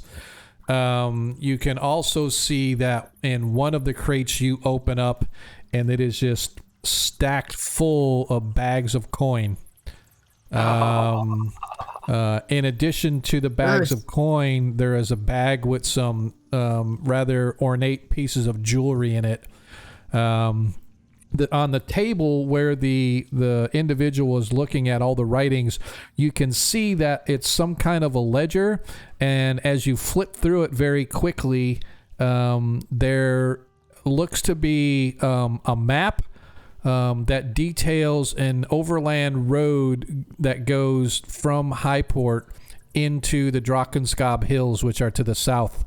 And on that map, you can see that there look to be like way stations along the way that show a pathway of like merchant caravans that happen to go through the wilderness into the heart of the Drakensgab Hills.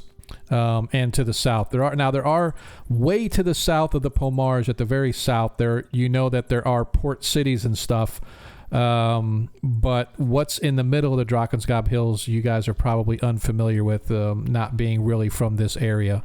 But just for gamekeeping purposes, in the coins that you guys are able to dump into your bag of holding, by the way, there are coins of various denomination, but they total up to 5,000 gold. nice. And you find 3 very nice ornate pieces of jewelry, each one worth 1,000 gold piece.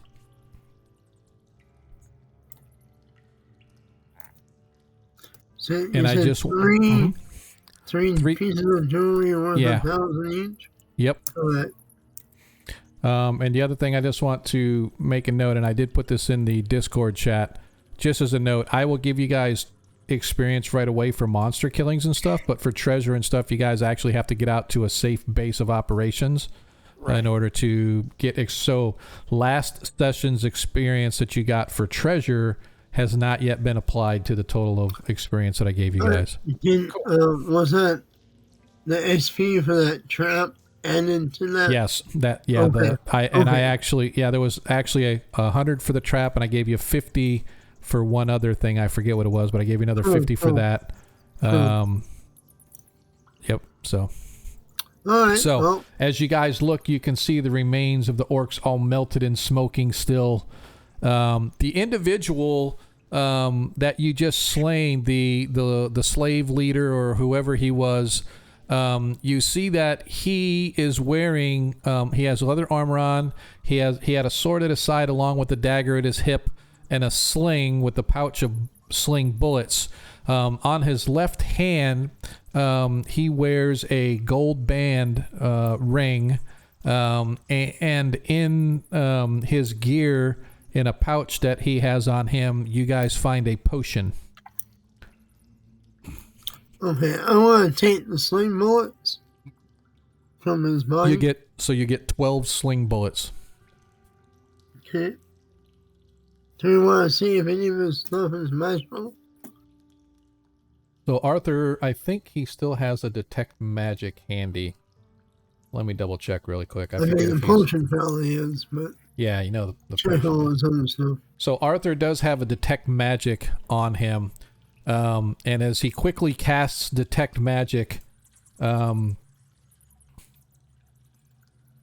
he discovers that the ring that the slave leader was wearing, the potion that he's wearing, as well as the ring with the 3 jewels on it from last session, are all magical. Nice. Cool. So we need some identifies. Yeah, he has identify as a thing, but he doesn't have that memorized. He just Yeah. Well, won't worry about that when we're safely out of here. right.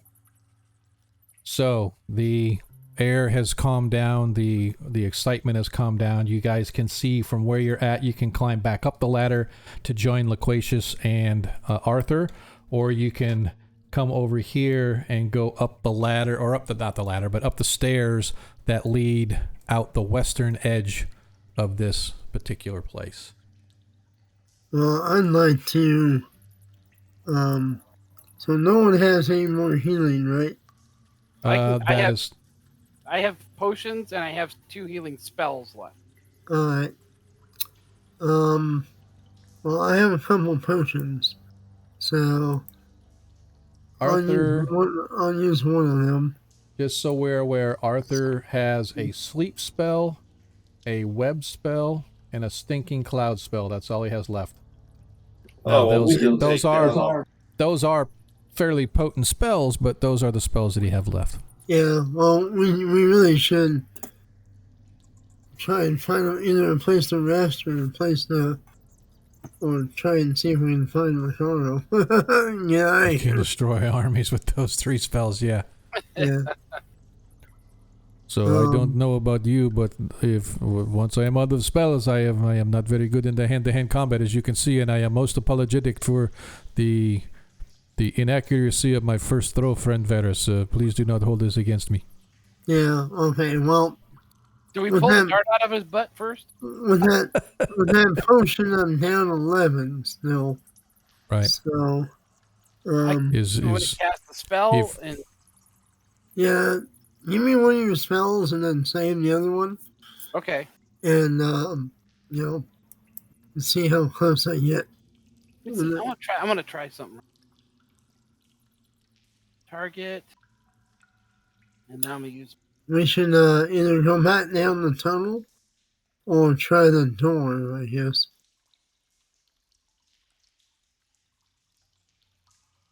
It didn't. Oh, okay. My only concern is that if we stay down here and try to rest, 7. this is in the middle of their their fort. There is no way. Yeah, as soon as they find some of the people we killed, it's going to be up. So Yep. we need to just keep moving, I guess. Well, that puts me at 30 out of 34, so that helps. So I'll wing it from there for now. Okay. Because I was at 31 when we started today anyway. So Yeah. Yeah. Arthur's not doing too bad. So what do you want to do? Want to go back down the tunnel or go through the door on the other side? Well, I suspect if we leave this place, we've probably created a bit of a hornet's nest. We're going to have to stay away for a little while. But I don't know if we can safely find a place and sleep in here while we're just going to have to keep moving probably, yeah.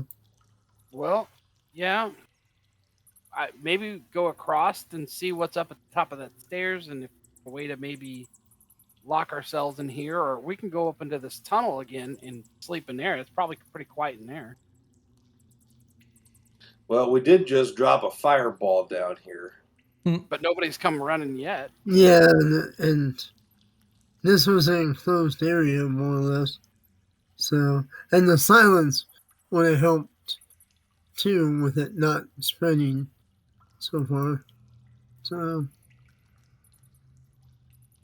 alright, I want to go up and check this door, like, see if it's locked, listen to it. Okay. So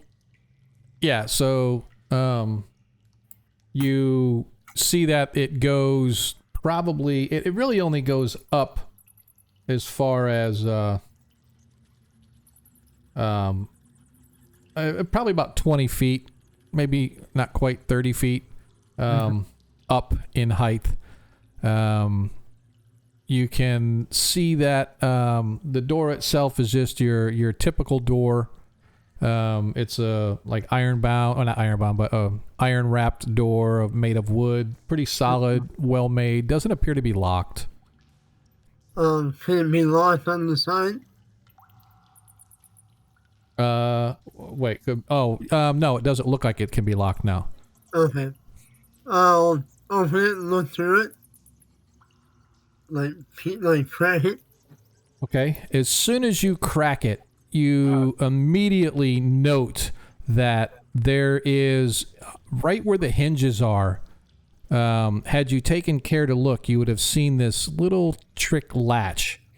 And as soon as you open the door, that latch releases, and suddenly the stairs collapse into a flat slide, and you go sliding straight down, slamming right into Deglin, who is standing right at the base of the stairs. Well, this is no orcs down here.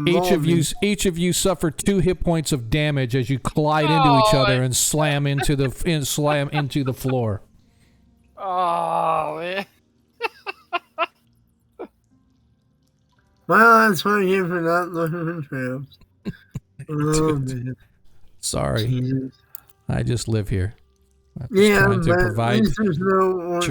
Yeah, exactly. That was the whole thing. Had you come from the other side, you realize that had you come from the other side and not noticed that trick latch, you would have slid down the stairs and landed right smack in the dab prone in front of all those orcs. But fortunately, you got from this side. I'm gonna leave. How do I untarget? All you have to do is right click on the token and hit the little target button. Well, whoever you're targeting, right? Yeah. Oh, there you go. Okay, cool. Sweet. I say we just go back down the tunnel and check the other way. Yeah, you're like, okay, never mind. Dust yourself off. Yep, not going that way. Meant to do that. And by the way, Agamran, no problem about the lurking, dude. We appreciate you just hanging out, whether you're actively watching, just listening. Really doesn't matter. I know it. Well, at least doesn't matter to me. I don't think it matters to any of the players either, man. We're out here to have fun, man. So, just appreciate you guys hanging out with us. And as a reminder, for those that have just showed up, if you haven't yet, please click that follow button, and if you really want to show some love, hit that subscribe or the tip or however you want to show love to the stream. Every penny we make goes right back into the stream, And hopefully we'll get ourselves a nice high-def camera here soon, and slowly but surely adding on to our stream ability. And eventually I'm going to get all my players on camera, whether they're actually show their faces or not. Maybe it'll just show their dice, and then we can roll dice instead of rolling the dice on the VTT. So, okay. As you guys have elected to climb back up the ladder, I'm assuming that you are taking the paperwork and the map and everything with you guys? Yes, I already wrote it. Oh Okay. yeah, absolutely. Yeah. Yeah, I assumed you were. I just want to make sure. Okay. We did a thorough check of this area, DM. As far as you know, you did. If you want to give me a search check, you give me a search, see if you find anything else.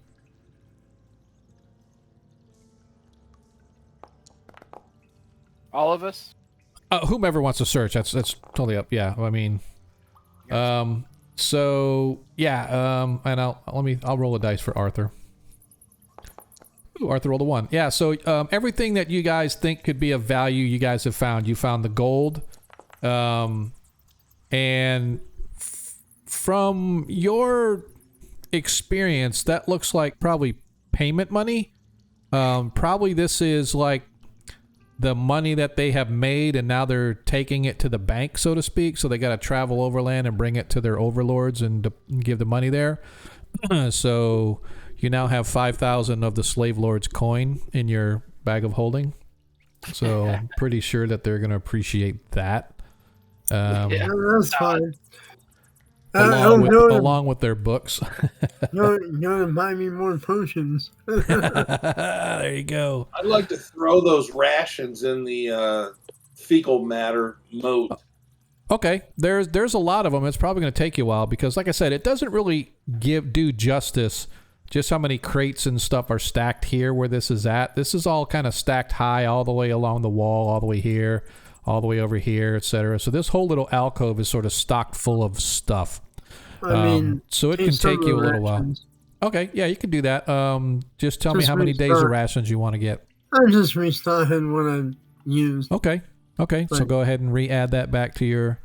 But there's probably like a month's worth of rations to feed people and stuff, right? So it's all packed very well in here. So take one set of those manacles and throw them in the bag too, just in case we need to do it like a, pretend like some guy's a prisoner or walking. Okay, absolutely.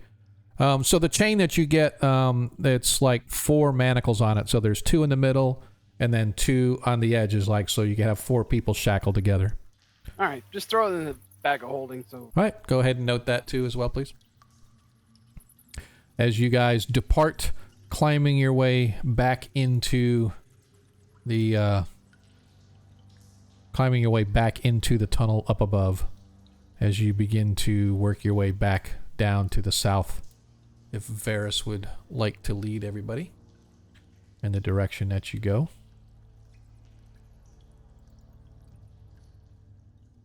Looking for traps. Okay, go ahead and give me a search. 78. Yeah, as you enter into this tunnel leading to the south, you find no traps.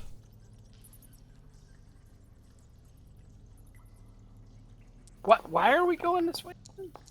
I'm just curious. We didn't want to go up the stairs again because they were trapped. I want to deal with any more traps. And also, this way might be more quiet because no one's going to expect us Right. in these tunnels. So once again, you check for traps and you find none as you continue to move your way to the south. Hey, is Zadkiel coming with us or is he just hanging out? No, I'm coming with. Okay, I just want to make I was sure. waiting for them to set off all the traps. Gotcha. See? Smart paladin.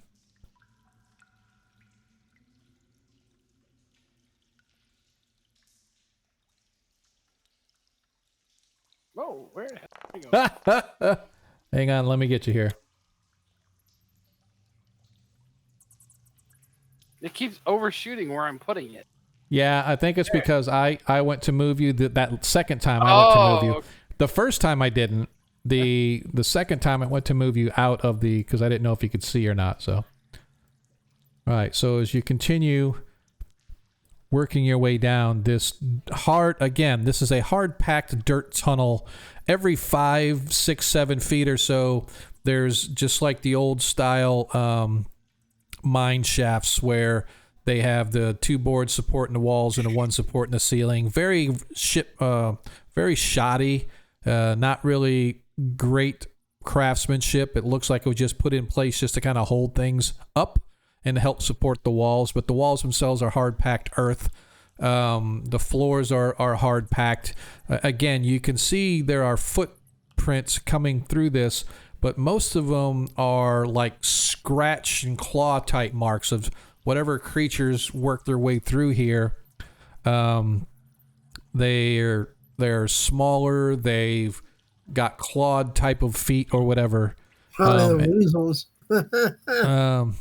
Go ahead and give me a hear noise check, please. All right.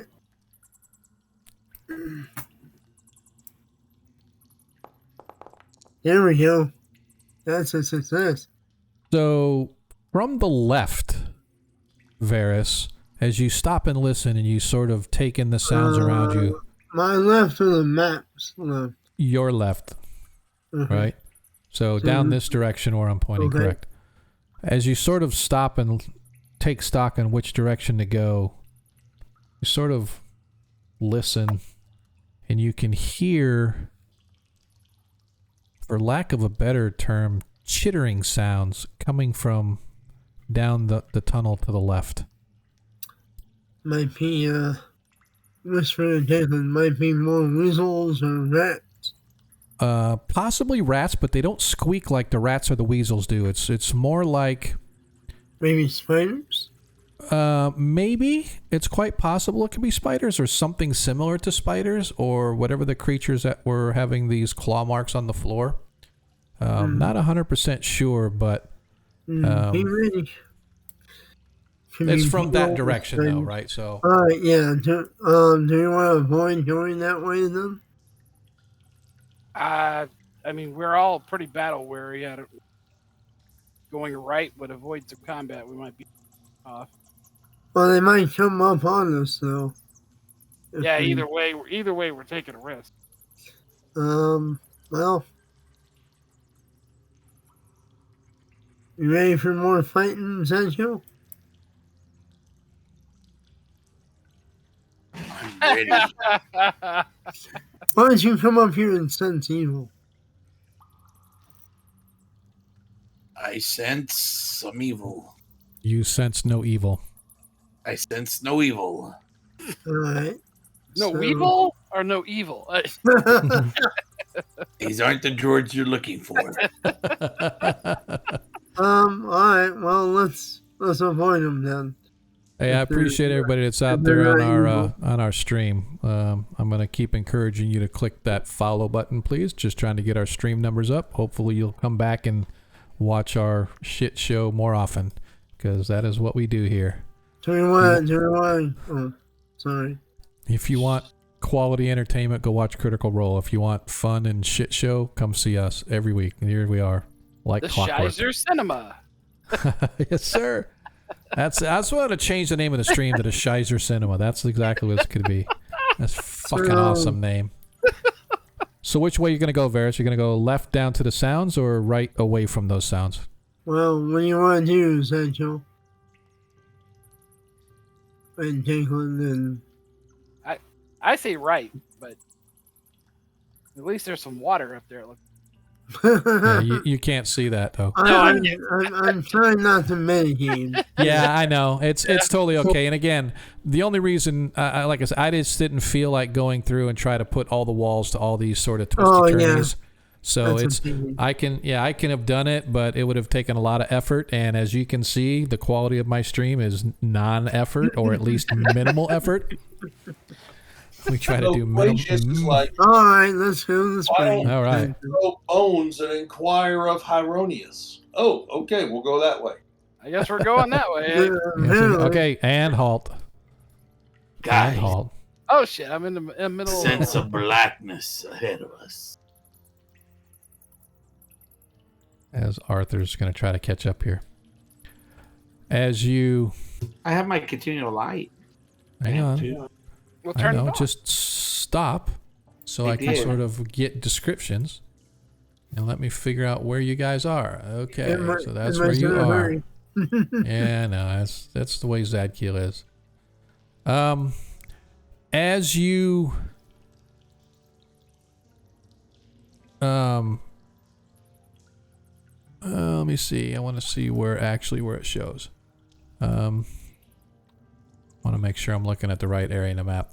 So as you go to enter into this area, you can hear the chittering get even louder. Up ahead, you can see that there are a couple of little branch tunnels, but it opens into a wide open area, and you can see movement coming, Zadkiel, as you stop. And first of all, let me go ahead and just put one down there so you can... Actually, I think I may have put them on this map down here. I don't remember. If I didn't, give me just a sec. I didn't. So, as you're standing there, Zadkiel, you see this creature sort of passing by as it passes in front of you, and then it disappears out of sight. And then you can see there's another and others and others as you see that it appears to be giant ants working their way in and around this area. Now, have they seen you? You can't really tell, but you can see as your light sort of gets right to the edge, they don't appear to have noticed you as of yet.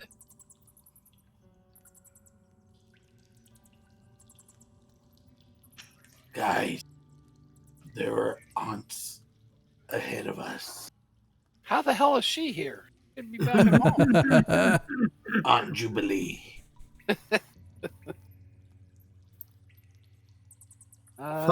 Some oil and fire. Man, you spoiled my joke when you said that. Give me just Throw a a second. flask here. of honey up there and trap them all. Yeah. Do we have a flask of honey?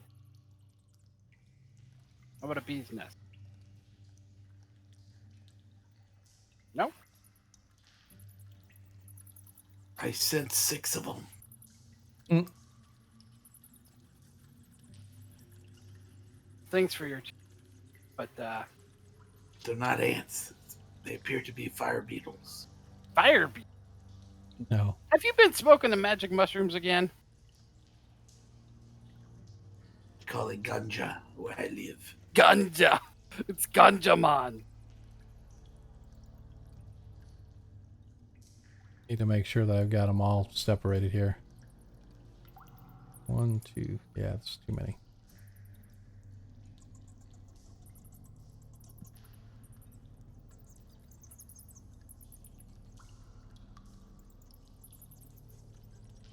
All right.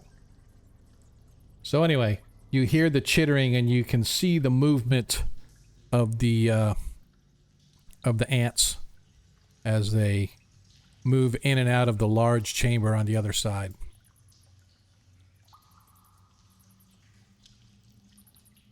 So we're in an ant hive. What do you guys want? Oil and fire. We got a few flasks of oil, but nothing big enough to take out something. Perhaps I should charge forward. You can do that. Perhaps They'll back me up. hog tie you. I'm right behind you. Prepare yourselves. Maybe we can bottleneck them in this cavern. They don't have it. Damn it. All right. Hey, Jason, you want to get in front of me? If I can squeeze by you. Yeah, y'all have to have better armor. Yeah. I sense to see if they're evil. Are they evil? No, you don't Did it- detect evil. Dumb man. They are not evil. They're probably used for housekeeping. They're definitely the ones that made these tunnels, I bet. Oh, they may just be natural. May just be natural creatures of this environment. Yeah, and the slavers are just using them for disposal or whatever. But Perhaps if Wait. we disguise ourselves as anteaters, they may run away. yeah, I'm Dude, you're snuffle such up an and- idiot. You're such an idiot, dude. Oh my god. But it is a good thought. You know what? So. Oh boy.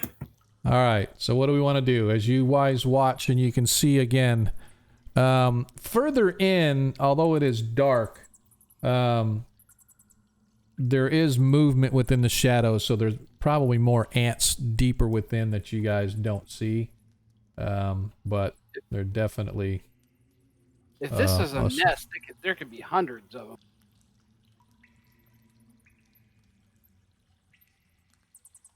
We do limit their access to us by staying in this tunnel, though. Right, but we also don't get to move, go, and leave. Yeah. Well, what if we advanced so that we had the top? If we advanced forward, we could have two ways to attack them without going into that big room. Or if one person wants to be on the crossbow while laying down, one on their knees with their throwing weapon, and one standing up. I don't know. How big are these ants? Do they appear to be? They're large ants, right? So they're like a little bigger than a small dog. Oh, so not like 6-footer. No, but they're big enough. Do we know anything about these things? About Let's ask ants? Arthur. Well, I mean about these particular type of giant ants. I No, seen they're just there are known variations of creatures throughout the known world.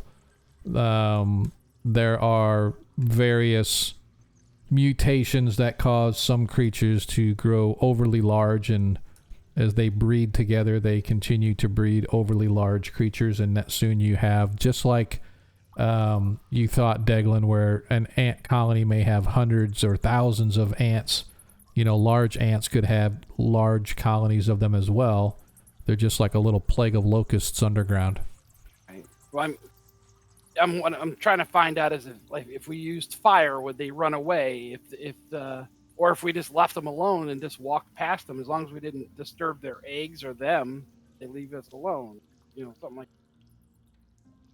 Good question. Since my idea was elementary, let us ask Arthur and see what he thinks. Arthur thinks you should figure out what you need to do. Look at something here real quick. Ants are typically animal in nature, so they're more like, oh, there's food. Let's go check it out. Stuff And like we would that, do right? food, yeah. Yeah. Well, and then that means they would respond to fire probably as a runaway kind of thing. Yep. So just the thing is that typically ants on the outside of this size aren't found like a whole bunch, but when you find them in their nest, there tends to be a lot more workers. And with the workers, there are also warriors that help protect the nest. So more than likely, although a lot of these might just be workers, like 90% of them are workers probably, 10% of them could be more skilled fighter warrior type ants and stuff, right? And then of course the queen may be down here too, and she's like pretty badass as well. So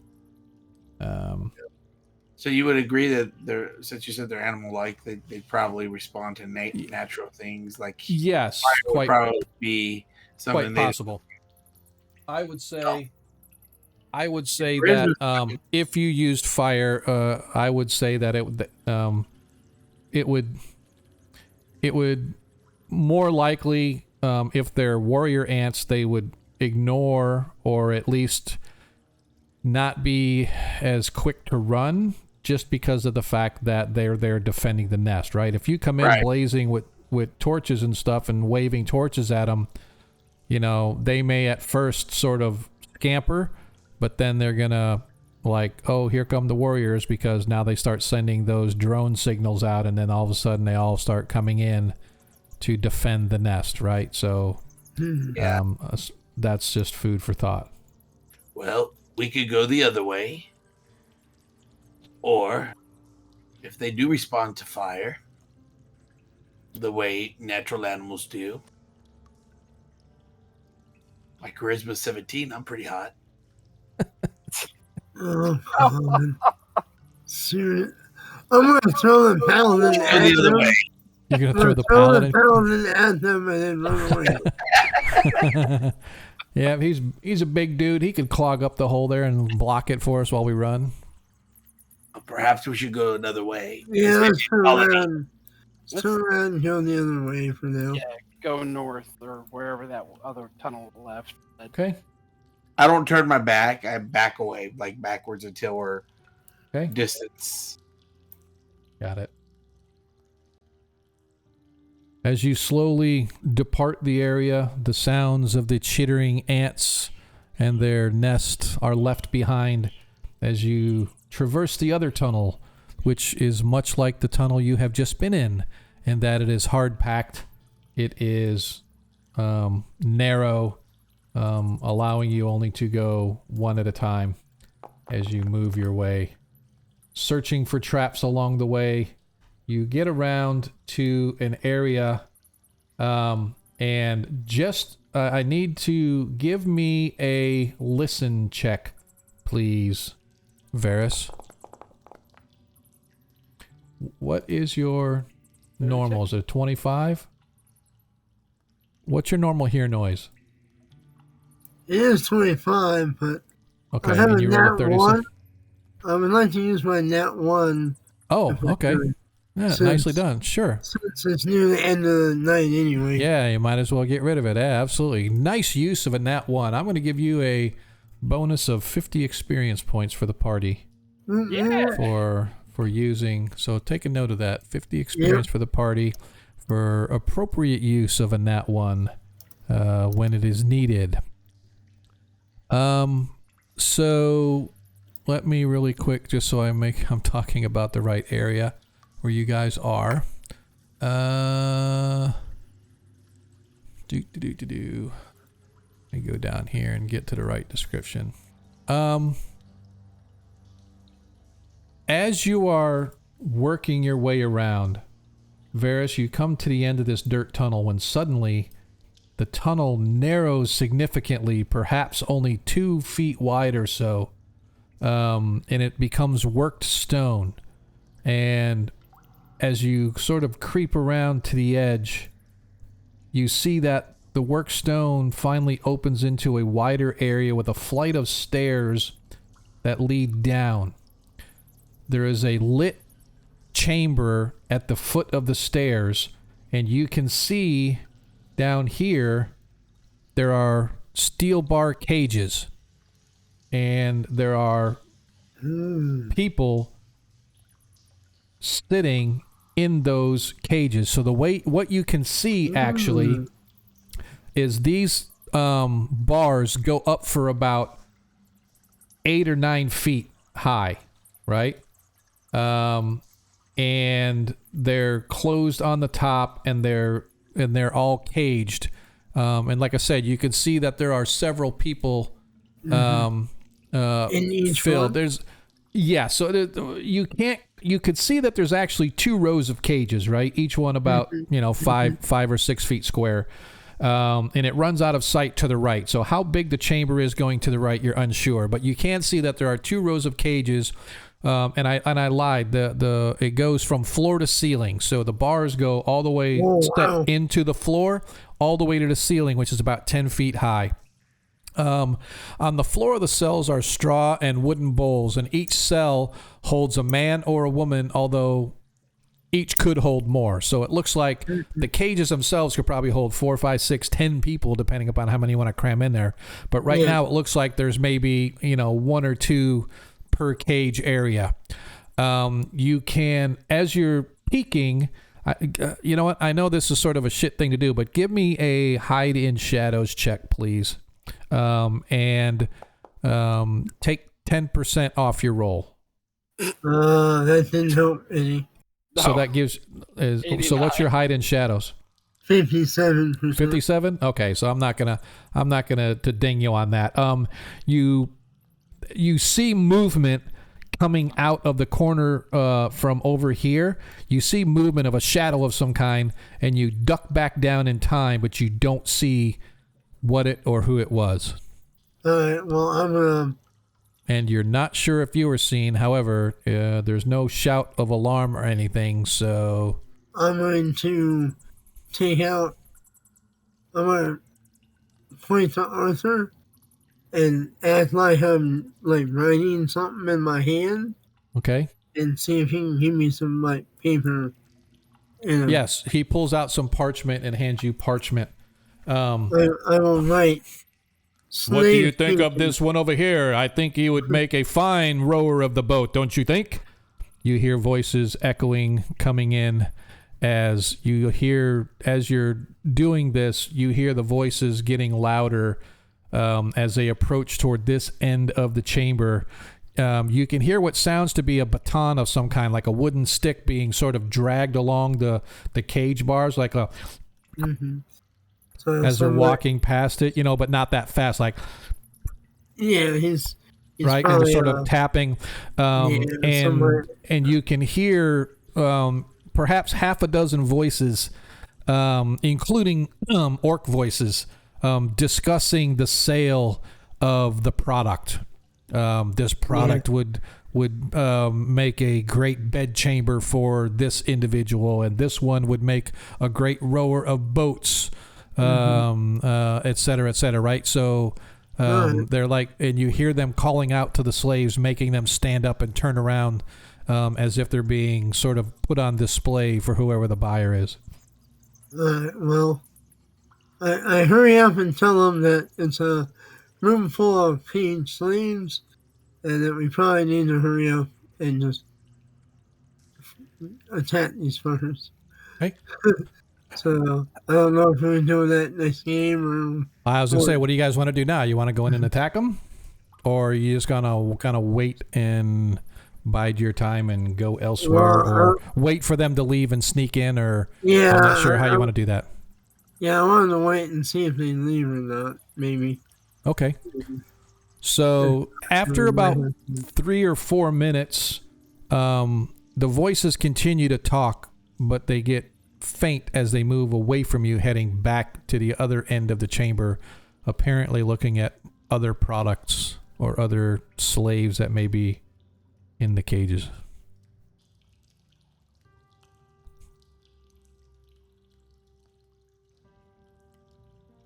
It doesn't get completely silent, but it does get it gets a little more quiet as their voices move off to the north, as if they're haggling or bargaining or discussing the sale of the product. Well, yeah, there's Jordan to me in there for sure. Yeah, getting back to the end, you can... Sorry, go ahead, Declan. I'm sorry, I didn't cut you off. I was just saying, maybe we could get close to these stairs and wait for them to come back this way, if possible, and then spring an attack, a surprise attack. Right. You definitely. Don't forget, Arthur still has web and stinking cloud. Yeah, those... Well, does he have? He doesn't have sleep anymore, right? Correct. Oh no. Hang on a second. Yeah, let me double check. He has sleep. We just don't want to sleep the slaves. Yeah. But Rim would be good. Yeah. Yeah. Arthur has sleep, web, stinking cloud. Those are the 3 spells he has left. Well, those are all good. Yeah.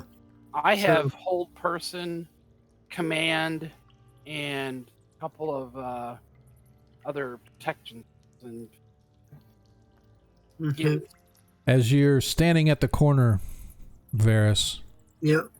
you hear the voices sort of again discussing the sale and which slaves that they want to purchase and take with them, whether male or female.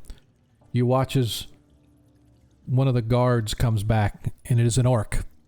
And at this end cage, you can see that there is an older female, perhaps in her 40s, looks to be perhaps a farm, taken from a farm. Her clothes indicate somebody of meager means. Her hair is all disheveled and obviously no longer kept. As the orc comes over and laughs, and he begins to urinate in her cage where she sits. And when he's done, he walks back to the north, sort of laughing and chuckling at whatever joke that he feels that he may have made. Is he the only orc I saw?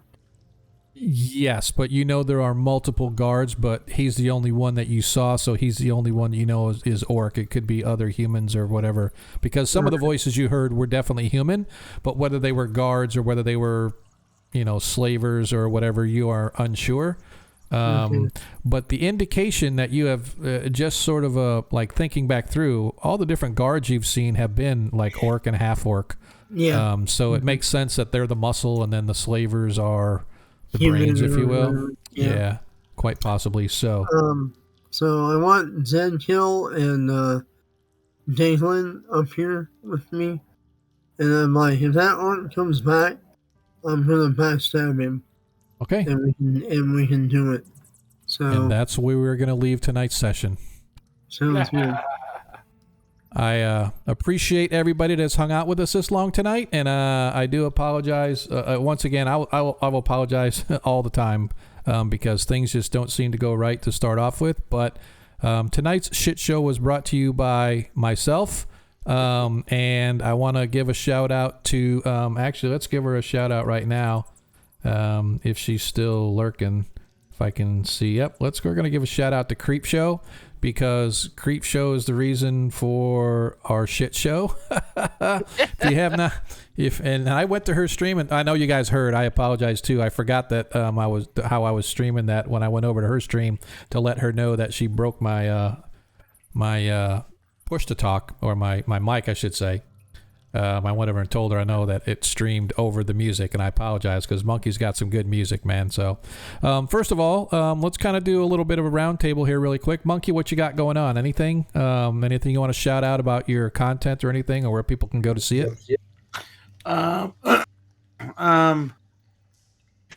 I'm just, if you're looking for some already pre-made, if you don't have Portrait Studio, the program, and if you're looking for tabletop tokens, I sell some made from Portrait Workshop Studio on Roll20, pretty reasonable price for all occasions. I'm currently setting up so I can start live streaming different things, music content, games, and maybe D&D eventually. Now, is it M Boogers or Monkey Boogers on Twitch? On Twitch, it's M-Boogers. Okay, yep. So if you go to M-Boogers, twitch.tv/M-Boogers, you can see Monkey stream, whether video games or, like he said, music and stuff like that. Yeah, pretty awesome shit. That's pretty much it. And then just busy with work, but sweet. Enjoying the 1E session and also part of the 5E session every other Friday. So check that out too. And if you want examples of Monkey's content, both all of the character art here as well as the character art on our 5e stream is done by Monkey. So he's the one that created our character tokens for us. So that's why I have to let him play and I have to give him leeway, because otherwise he'll stop giving me character art. So it's not that we really like him in our game. But someday I'm going to reward him with either a Vorpal sword or a +5 Holy Avenger, but we'll have to see, see how things go. What about you, Loquacious? Anything going on, Ian? Anything you want to shout out or anything? Well, not really. I've been enjoying it. Hopefully, we just keep growing and growing. People enjoy it. And it's, I agree. I agree. What about you, Declan? Anything that you wanna toss out there? Not really, and not unless anybody knows how to make or adjust steel chain armor. Ooh, see, we could do that. Who knows who we've got out there? Ain't no telling. Ain't no telling who we get out there. Tailoring the sleeves down, they're too wide. Right. So, okay. All right, man. So, last but not least, man, Varys, dude, I know you got kind of crap going all the time, man. Lando. Yeah. Lando's always got something. Lando is our in for the world of Dungeons and Dragons and first edition content and all that stuff because he's like our resident advanced Dungeons and Dragons insider. So he's another one that we have to keep around because if otherwise, then we'll lose all of his friends and shit. And so want to make sure that we keep our content going. So what you got going on, dude? Well, I'm a Twitch mod for Impending Duff. He's a creative streamer. Teaches miniature painting. You can find him on Twitch at Impending Duff. And also a mod for Midgard Adventures, a 5e. Nice. Discord for Kobold Press. Okay. Organized play. Nice. I didn't know you would Kobold Press. That's pretty awesome. I help manage the organized play that we're doing. Okay. Kobold Press is just supporting us now. Okay, see, that's even you get a sponsor or a support, man. That means a lot. It really does, because I mean, you get not only do you get the support from those guys, but you know, people are like, oh shit, Kobold's they support you guys. And everything it's like, oh crap, they support you guys, and then that brings people into your stream. That's how Jay gets it, right? Jay gets all these freaking amazing people on his stream, and it's like, I can't believe that he didn't make partner like years ago, but. Yeah, that's pretty awesome stuff, man. I run my own Discord. I run games of all kinds. D&D, Twilight 2000, Star Wars, whatever. If you're interested in role-playing, hit me up. I'm on Twitch, Twitter, Facebook, Discord. Nice. I'm all over the place. Yeah, well, that's pretty awesome. So, and last but not least for me, as I said, we are here obviously every Monday night from 7:30 to 11:30-ish. Here shortly, we're going to shift over to the after party for those that can hang out with us. Hopefully you guys will be able to stay for a little while. If for nothing else, it helps keep our stream numbers up. But actually, for me, it's just kind of shooting the breeze with everybody, just to see how things are going. Talk about the stream a little bit. Talk about off topic of, you know, if it's not Dungeons and Dragons, it's totally fine. So hopefully you'll be able to hang out with us for the after party. I know most of my players usually are really super old, so they can't hang out and they got to go get their warm milk and cookies and go to bed. I'll be right behind you, trust me. But also we do every other Friday, like Monkey said, every other Friday at 7:30. This coming Fridays are off week.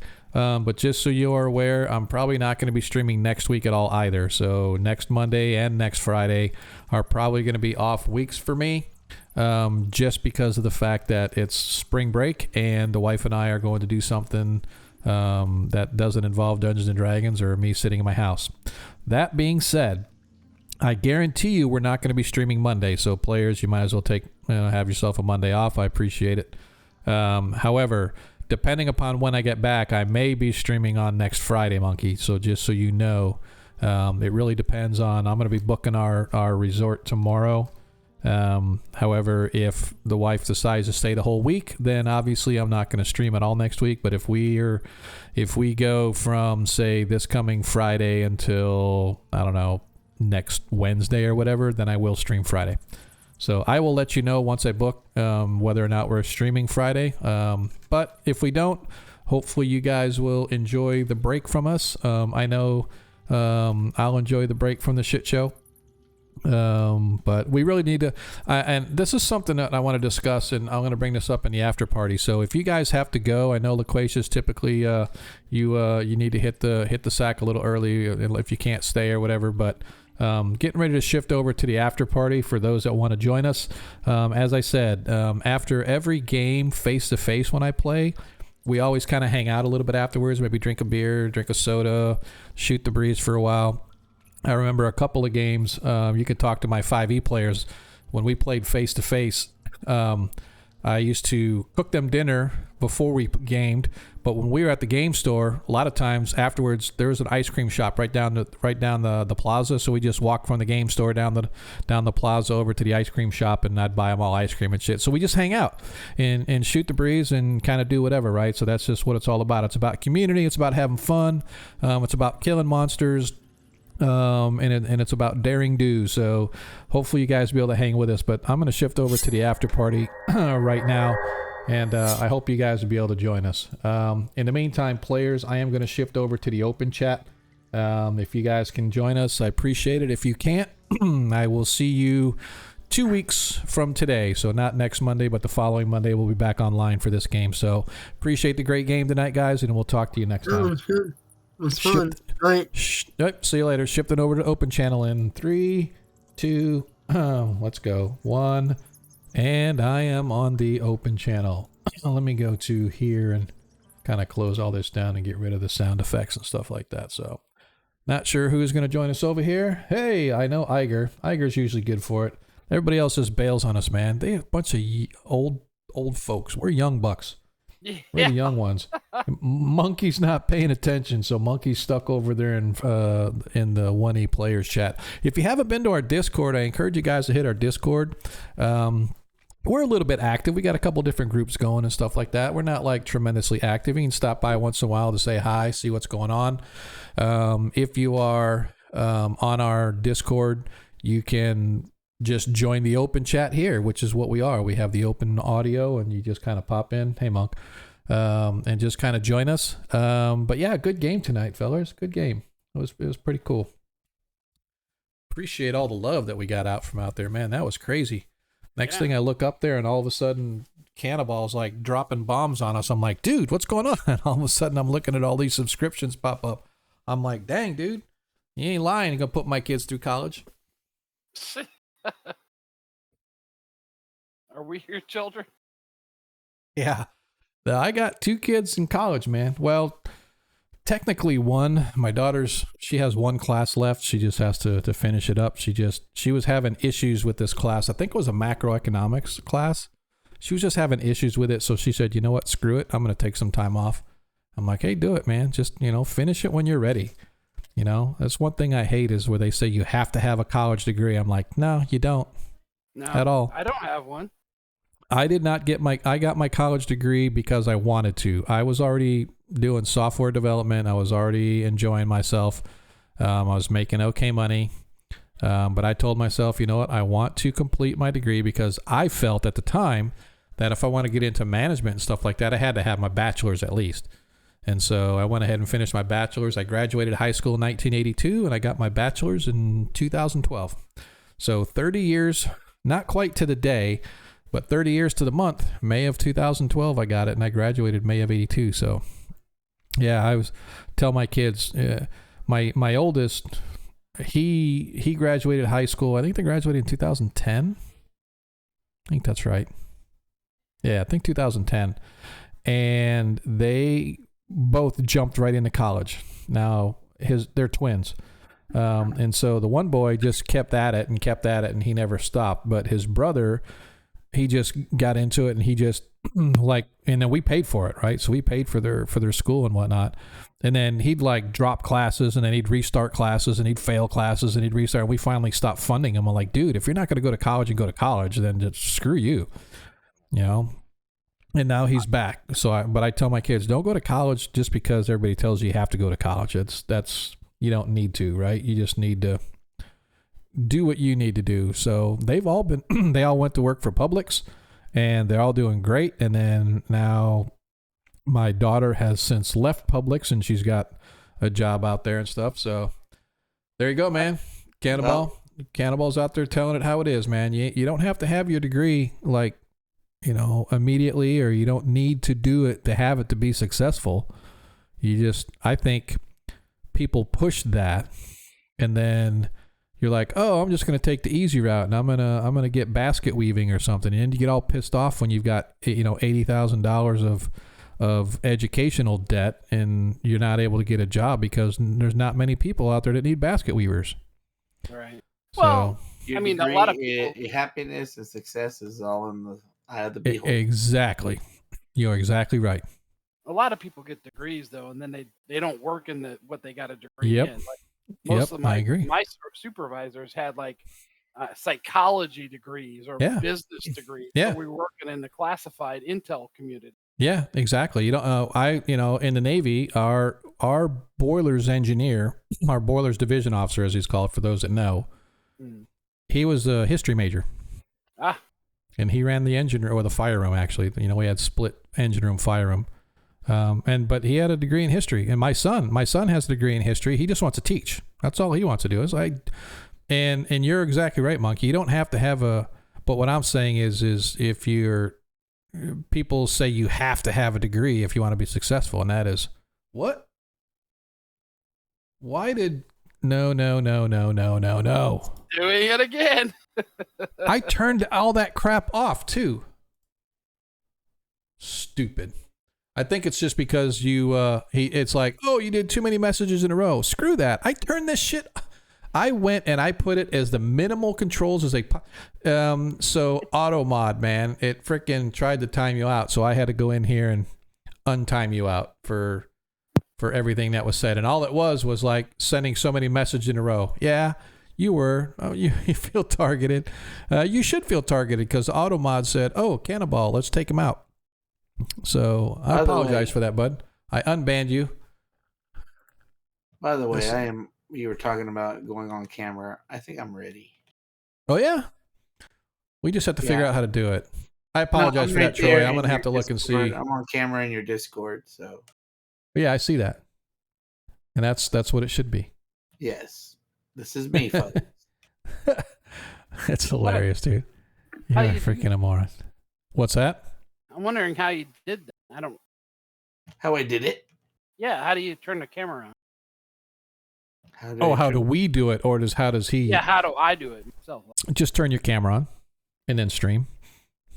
So here's what would have to happen, right? So typically the way it works is most people will get on like a Zoom or a Teams or some other app that allows you to have multiple people broadcasting at the same time, right? And then what I have to do is I have to take those people and I create a broadcast. Oh, there I am. Aha. Yeah, there you go. So basically what I would have to do is I would have to, why is it only showing you and not Monkey? Did you stop streaming, Monk? I'm here. Oh, for some reason, it's only showing Igers. Angry monkey. Oh, he's got his mouth set for the monkey. Oh, see, okay, I see what it's doing. Okay, I had to open it. So basically, if you click on the little arrow, it'll open it up and it'll show everybody that's streaming their camera in this channel, right? And it'll show them all here. So what I would have to do is in my OBS studio, I would have to capture this screen one time for each player, right? And then I would crop it so that it's just showing your camera, right? The problem becomes is if you drop off, now the layout on where I cropped everything from shifts. So it'll shift everybody on the stream. And I have yet to figure out how to do it where if you drop off, it doesn't affect where I've got Monkey placed or Loquacious or Varus placed, right? Because I've tried it 2 or 3 times and I'm like, hey, go ahead and drop. And that person dropped and it shifts everything. So now Zadkiel's camera suddenly shows up in Varus's slot or they're like half and half because the way it lays it out. So I still have yet to kind of figure that out.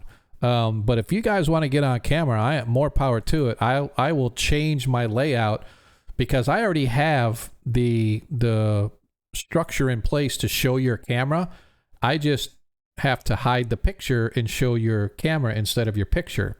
Right. But what I would do is I would put your picture overlaid on the camera and then I would shrink it down, kind of like how I do mine on the after party here. Is you see Monkey did a one of me and I've got it sort of in the corner. That's what I would do for you guys. I would put your character image there in the corner and then your camera would be up wherever it is, right? So that's my intent in what would show on the different layouts and stuff like that. So that's what I would want to do.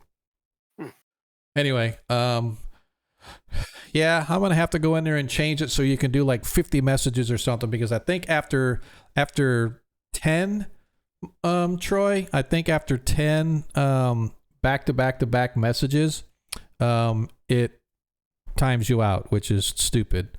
I hate the auto mod. I could turn it off all the way, but I'm hesitant to turn it off all the way. Monkey, I'm feeling very, very triggered right now watching you putting another one on there. What? Dude, you Gonna cracked do me a up, little man. monkey right next to me. Dude, that is so. What you should do? Oh, how awesome would that be? You put that little mouth over your portrait image. I was gonna do that. Dude, that is fucking awesome, man. That is good. We're gonna have to do that. So yeah, I mean, Monkey, you like my teeth? Yeah. Thank you, Conan O'Brien, for If inspiring. you guys could only see what we're forced to look at right now, you would. Oh, you they do. think- I've tested it online when I think- streamed. You think? Well, this is ours. I don't know how many of our viewers go and watch your stream, but I hope all of them do. So if you guys have not checked out Monkey, I like when you do the video games, man. Some of the video games are cool. We're gonna be raiding over to Creepshow again, just because I want to give her a harassment. I want everybody to make sure that she knows beyond a shadow of a doubt that it was her fault for the shit show kickoff of our stream tonight. Shizer Cinema. And that's another thing that I do want to discuss. I'm thinking about changing the name of the channel. For one reason and one reason only. Perrenland is a World of Greyhawk centered world, obviously, or name, obviously. And so my concern is and I don't think we're ever going to blow up really big, but my concern is if somebody comes across and says, oh, or cease and desist because that's a Wizards of the Coast thing. I'm like, you fuckers. Yep. You know, there's one thing. There's one always thing, an asshole out there that'll do it. Yeah, and to me, it's one thing to be, hey, we're playing in the world of Greyhawk, and it's another for taking our stream name and actually patterning it after the name of the world itself. So I'm kind of thinking about changing the name. I've got several ideas that I like. But I'm not really sure. I would be interested from those who follow our stream if you guys could send me ideas on a stream name that you think would be pretty cool for Dungeons and Dragons. Maybe like monkey boogers. Yeah, I was thinking about that, only better. That was probably like my 25th choice. But there are 24 above it that I think that I like a little more. Things like I Wish I Were Dead. That's probably one that I would go before Monkey Boogers. How about Beholder Bookers? Yeah, Beholder Boogers, yeah. So I'm just kind of thinking about maybe changing the name of the stream. I would end up changing the logo with Monkey's help. I'm actually, looking at, I want to make it a little more as far as like our content, like our tokens and stuff like that. The badges that we have are really good. I like those. But some of the ones that I've got for trading in your tokens and stuff like that, I want to change those and make them a little more professional. Give badges, give emoticons, get some custom emotes that are attached just to our stream. Just to go out and make some maybe. So I'm kind of looking at doing stuff like that to try to sort of expand the brand a little bit. And so who knows? We'll have to see where that goes. But I will say I appreciate everybody that's hung out this long. I mean, we had a lot of people in and out tonight. I have to say I don't know how many unique viewers we had, but I'll bet you we're pushing 50, maybe 60 unique viewers. I think the most I've ever had is 70 something. And that was when I got rated by Jay. And he put me over the top for affiliate. So, yeah, dude, those are kind of cool little. Yeah, see, I like those. Those are kind of cool how you did yours. So I'm just kind of looking at things like that, Monkey, is to kind of make. But the thing for me is I want to do the name of the channel because then everything then focuses around the name of the channel. Because the other thing I want to do is, I don't know if you've ever watched our 5e stream, folks, but I have a different layout, a different theme for the for the 5th edition game, but I want to do a common theme, right? A common set of backgrounds. What's that? I got it. What do you mean? I got it. Just gotta sit down and talk about the calendar of Greyhawk. Right. Like what makes Friday special than Greyhawk, like, and using the calendar versus Monday, and then find things that connect both in the same theme but make them different on what makes them different. Right. Yeah. And again, that's kind of what I'm looking. I just want to get one theme. So I don't right now. It's not hard. I can switch on my Stream Deck here or straight in OBS. I can go, oh, give me the Greyhawk, layout. So you see the backgrounds and all the other stuff that I use. Or if I want to do the Perrenland Adventures one, I just select that one and it gives a completely different layout and background and stuff like that. But I would rather just do all of it the same. The only thing that would be different would be the gameplay and the after party, right? So I would be able to just put everything in one, and just have to pick, do the Perrenland after party, do the Greyhawk after party, or whatever the case may be. There's a lot of different things that I'm kind of looking at that I want to do. So, but we will figure it out. Like I said, though, the first thing is if you're listening to this, whether it's on the video on demand or on YouTube, or you're here live, I would appreciate any feedback that you guys got. Hit us up on Twitter. You can hit our Twitter there. You can hit our YouTube channel. Give us some comments on what you think would be a good name for the stream as opposed to Perrenland Adventures. I actually was building a website called Agora Quest. The Agora was the gathering place back in Greek times. They had like the marketplace and the gathering place where everybody came together. But the Agora was actually taken, so I changed it to Agora Quest. So I've always kind of liked that, but I want something that's kind of D&D sort of related.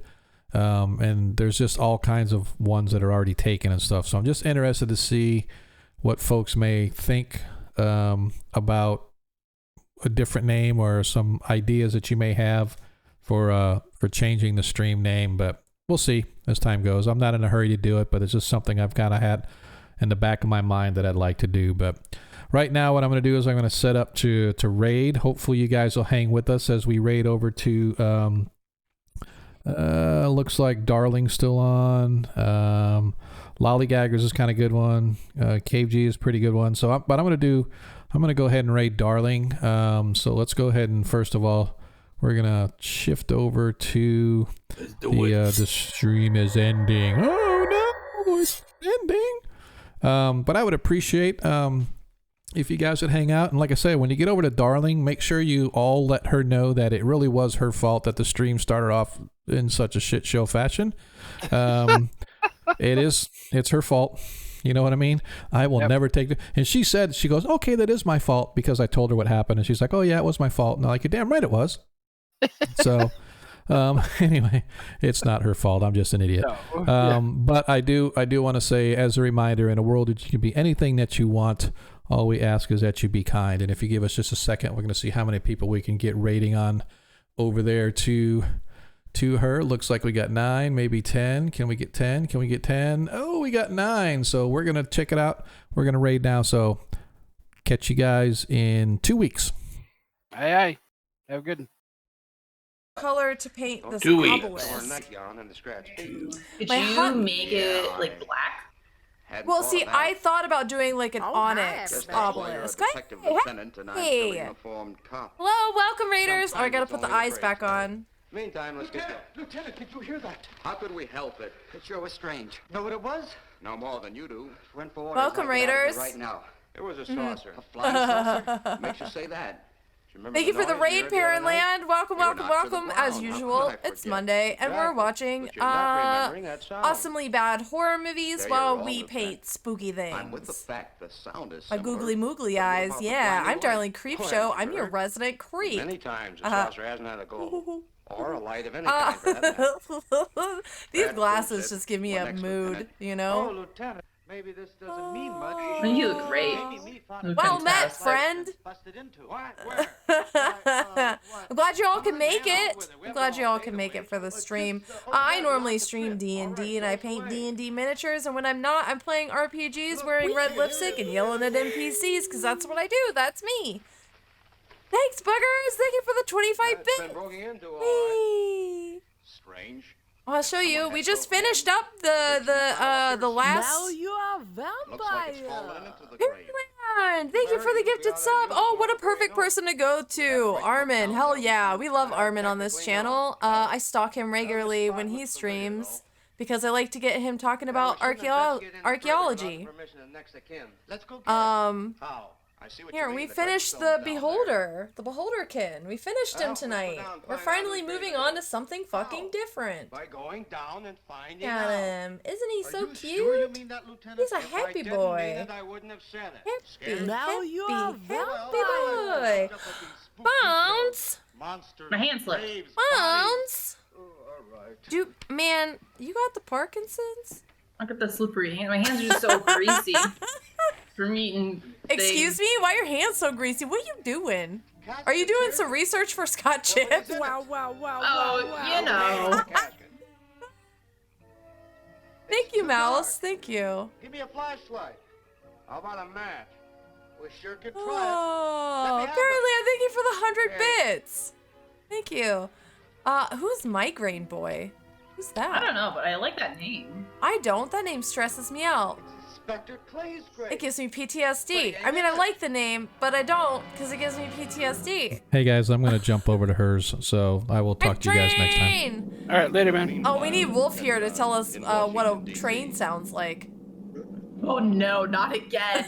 Again, it's so bad. I fight him every time he says it. I did so well to block it out of my memory that I can't even remember.